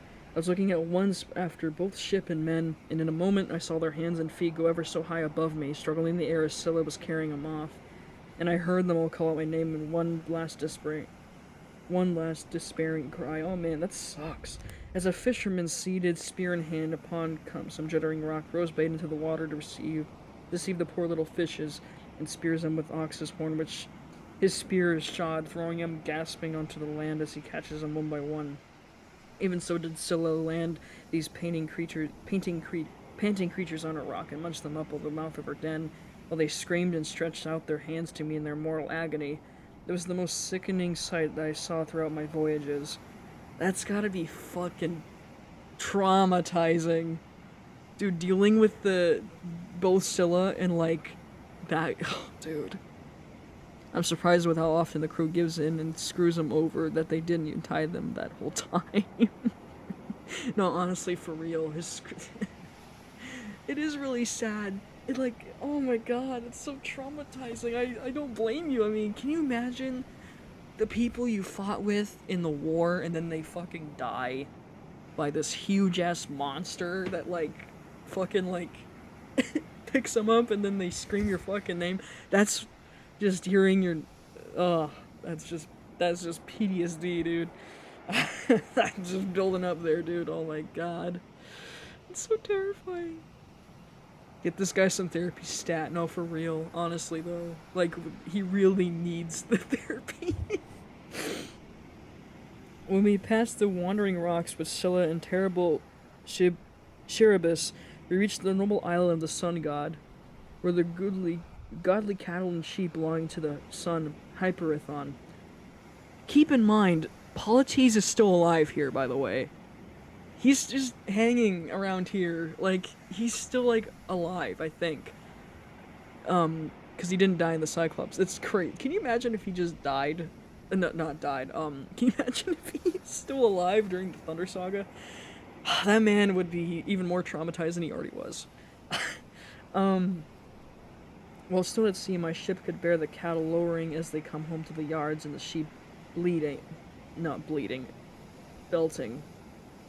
blooding, but you know, bleh. And I remember what the blind Tyrian prophet Tiresias had told me, how carefully Aegean Circe had warned me to shun the island of the this blessed sun god. But then Eurylochus comes in and just does this thing. So being much trouble, I said to the men, "My men, I know you are hard-pressed, but listen while I tell you the prophecy that Tiresias made me, and how carefully Aegean Circe wanted me to shun the island of the blessed sun god. For it was here, she said, that our worst danger would lie. Head the ship, therefore, away from the island." The men were in despair at this, and Eurylochus at once gave me an insolent answer. "Odysseus," said he, "you are cruel, you are very strong yourself and never get worn out. You seem to be made of iron, and now, through your men are exhausted with toil and want of sleep, do not let them land and cook themselves a good supper upon this island, but bid them put out to sea and go faring fruitlessly on through the watches of the flying night.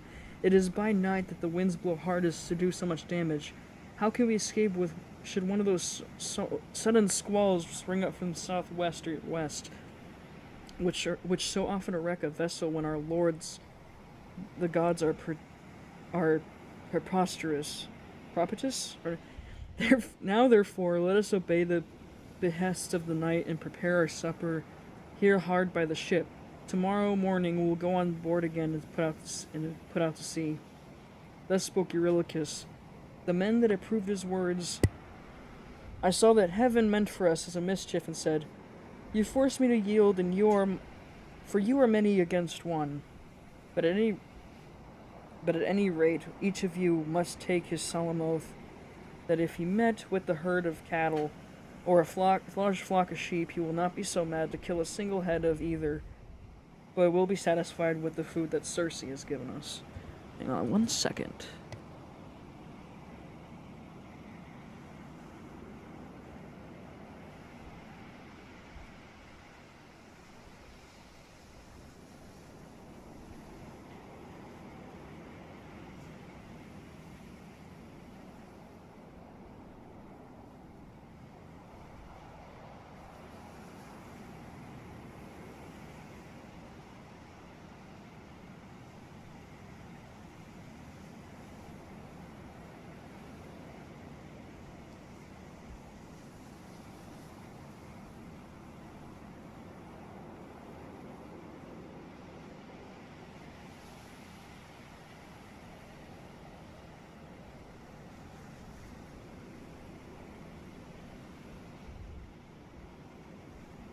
Yes, it is mutiny time, so... None of his men died in Troy, but he then has to sacrifice them as monsters to keep that going. That's horrific. I know, yeah. I mean, that was put in the... Yeah, I mean, that's rough. Like... They all swore as I bade them, and when they had completed their oath, we made the ship fast in a harbor that was near a stream of fresh water, and the men went ashore and cooked their suppers. As soon as they had enough to eat and drink, they began talking about their poor comrades whom Scylla had snatched up and eaten. This set them weeping and went on crying until they fell off into a sound sleep. That's just sad, dude. In the third watch of the night, when the stars had shifted their places, Zeus raised a great gale of wind that flew a hurricane, so that the land and sea were covered with thick clouds, and night sprang forth out of the heavens. When the child of morning, rosy-fingered dawn appeared, we brought the ship to land and drew her into a cave wherein the sea nymphs hold her courts and dances, and I called the men together in council. My friends, said I, we have meat and drink in the ship. Let us mind, therefore, not touch the cattle, or we shall suffer for it. For these cattle and sheep belong to the mighty Sun, who ceased to give ear to everything. And again they promised that they would obey. For a whole month the wind blew steadily from the south, and there was no wind, but only south and east. As long as corn and wine held out, the men did not touch the cattle when they were hungry. When, however, they had eaten all there was in the ship, they were forced to go further in afield with hook and line, catching birds and taking whatever they could lay their hands on, for they were starving. One day, therefore, I went up inland that I might pray heaven to show me some means of getting away. When I had gone far enough to be clear of all my men, and had found a place that was well sheltered from the wind, I washed my hands and prayed to all the gods in Olympus till by, and then they sent me off to a sweet sleep. I almost said sweat sleep. Oh man, I swear these Greek words are killing me. Meanwhile, Eurylochus had been giving evil counsel to the men. Listen to me, said he, my poor comrades, all deaths are bad enough, but there is none as so bad as famine. Why should we not be driving the best of these cows and offer them in sacrifice to the immortal gods? If we ever get back to Ithaca, we can build a fine temple to the sun god and enrich it with every kind of ornament. If, however, he is determined to sink our ship out of revenge for these homed cattle, and the other gods are of the same mind, I, for one, would rather drink salt water for once for all and have done with it, than be starved to death by inches instead of desert island, sorry, I almost had it, as this is. Thus spoke Eurylochus, and the men approved his words. Now the cattle, so fair and goodly, were feeding not far off from the ship. The men therefore drove in the best of them, and they all stood around them, saying their prayers, using young oak shoots instead of barley meal, for there was no barley left. When they had done praying, they killed the cows and dressed their carcasses. They cut out the thigh bones and wrapped them up in 2 layers of fat and set some pieces of raw meat on top of them. They had no wine which to drink offerings to over the sacrifice while it was cooking, so they kept pouring a little water from time to time while the inward meats were being grilled. And then when the thigh bones were burned and they had tasted the inward meats, they cut the rest up small and put the pieces upon the spits. By the time that my deep sleep had left me, I turned back to the ship and to the seashore. As I drew near, I began to smell hot roast meat, so I groaned out a prayer to the immortal gods. Father Zeus, I exclaimed, and all you other gods who live in everlasting bliss, you have done me a cruel mischief by the sleep which you have sent me. See what fine work of these men of mine have been making in my absence. Meanwhile, Lampredi went off to the sun and told him we had been killing his cows, whereon he flew to a great rage and said to the immortals, Father Zeus, and all you other gods who live in everlasting bliss, I must have vengeance on the crew of Odysseus' ship. They have the insolence to kill my cows, and which were one thing I loved to look upon, whether it was going up in heaven or down again. If they do not square accounts with me about my cows, I will go down to Hades and shine there among the dead. Son, said Jove. I think it is Helos. I don't know. I wouldn't know.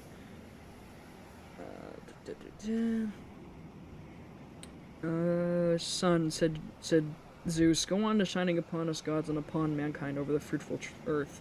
I will shiver our ship into little pieces of a bolt of white lightning as soon as they get out to sea. I was told all this by Calypso, who had said he had heard it from the mouth of Hermes. As soon as I got down to my ship into the seashore, I rebuked each one of the men separately, but we could not see no way out of it, for the cows were dead already. Indeed, the gods began at once to show signs and wonders among us, for the hides of the cattle crawled about, and the joints upon the spits began to low like cows. And the meat, whether cooked or raw, kept making a noise just as cows do. For 6 days my men kept driving in the best cows and feasting upon them, but when Zeus, the son of Saturn... Oh, Saturn? Hey, what's it?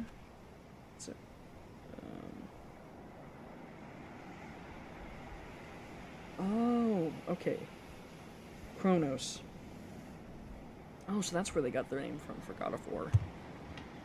The son of Kronos raised a black cloud over our ship, and the sea grew dark beneath it. We did not get on much further. For another moment, we were caught by a terrific squall from the west that shaped the forestays of the mast so that it fell aft, while the ship's gear tumbled about the bottom of the vessel.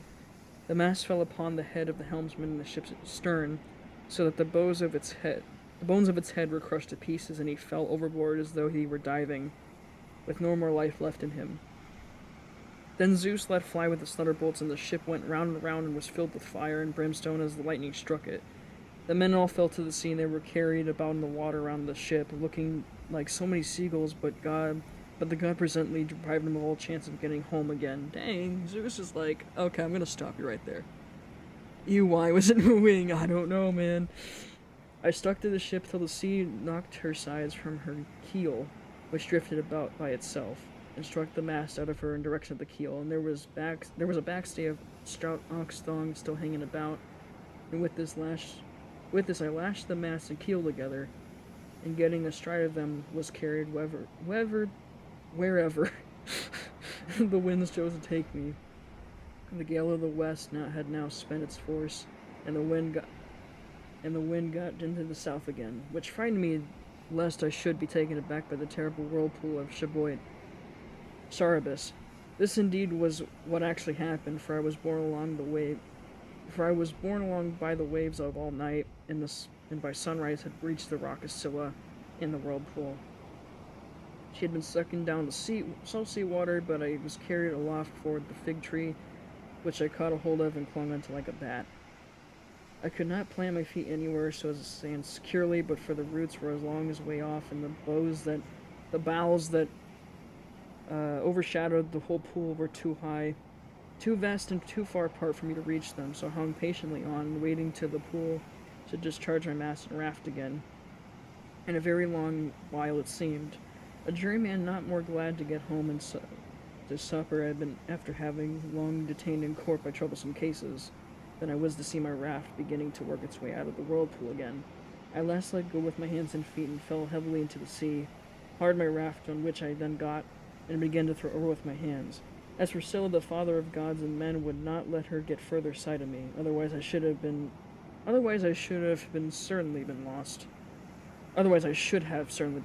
Sorry. Hence I was carried along for 9 days until the 10th night. The gods stranded me on the Ogonian island, where dwells the great and powerful goddess Calypso.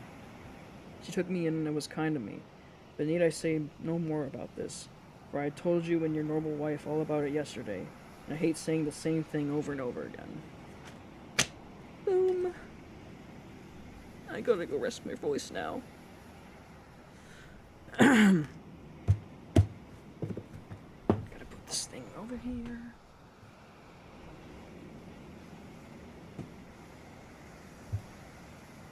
And now, my friends, is book 12. I forgot I didn't know the sirens were kind of like really big.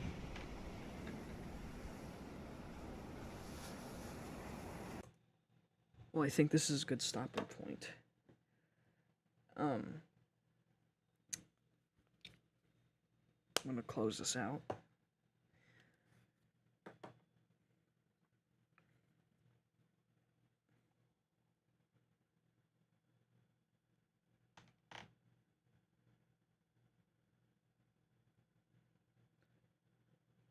So,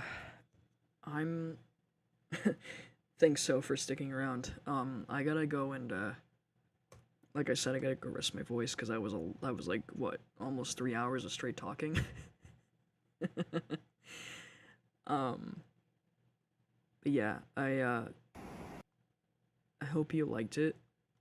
For people who would see it, and to Magby, who couldn't make it the whole time, I hope she sees this. But that being said, yeah, thanks, Soph. Yeah, I need to definitely rest my voice. You can probably hear it, that I'm, like, raspy and shit.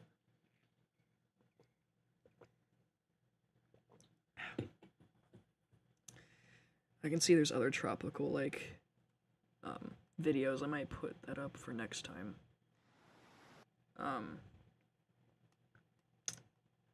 So... just to, you know, keep it pretty and visual. It's the most fun audiobook ever, even though it's like really dead. Even though it's just me, just like, there's no sound effects. If it were an audiobook, I would put more effort into it. But this is just me reading for fun, because I don't know, it is really fun to do that. Anyway,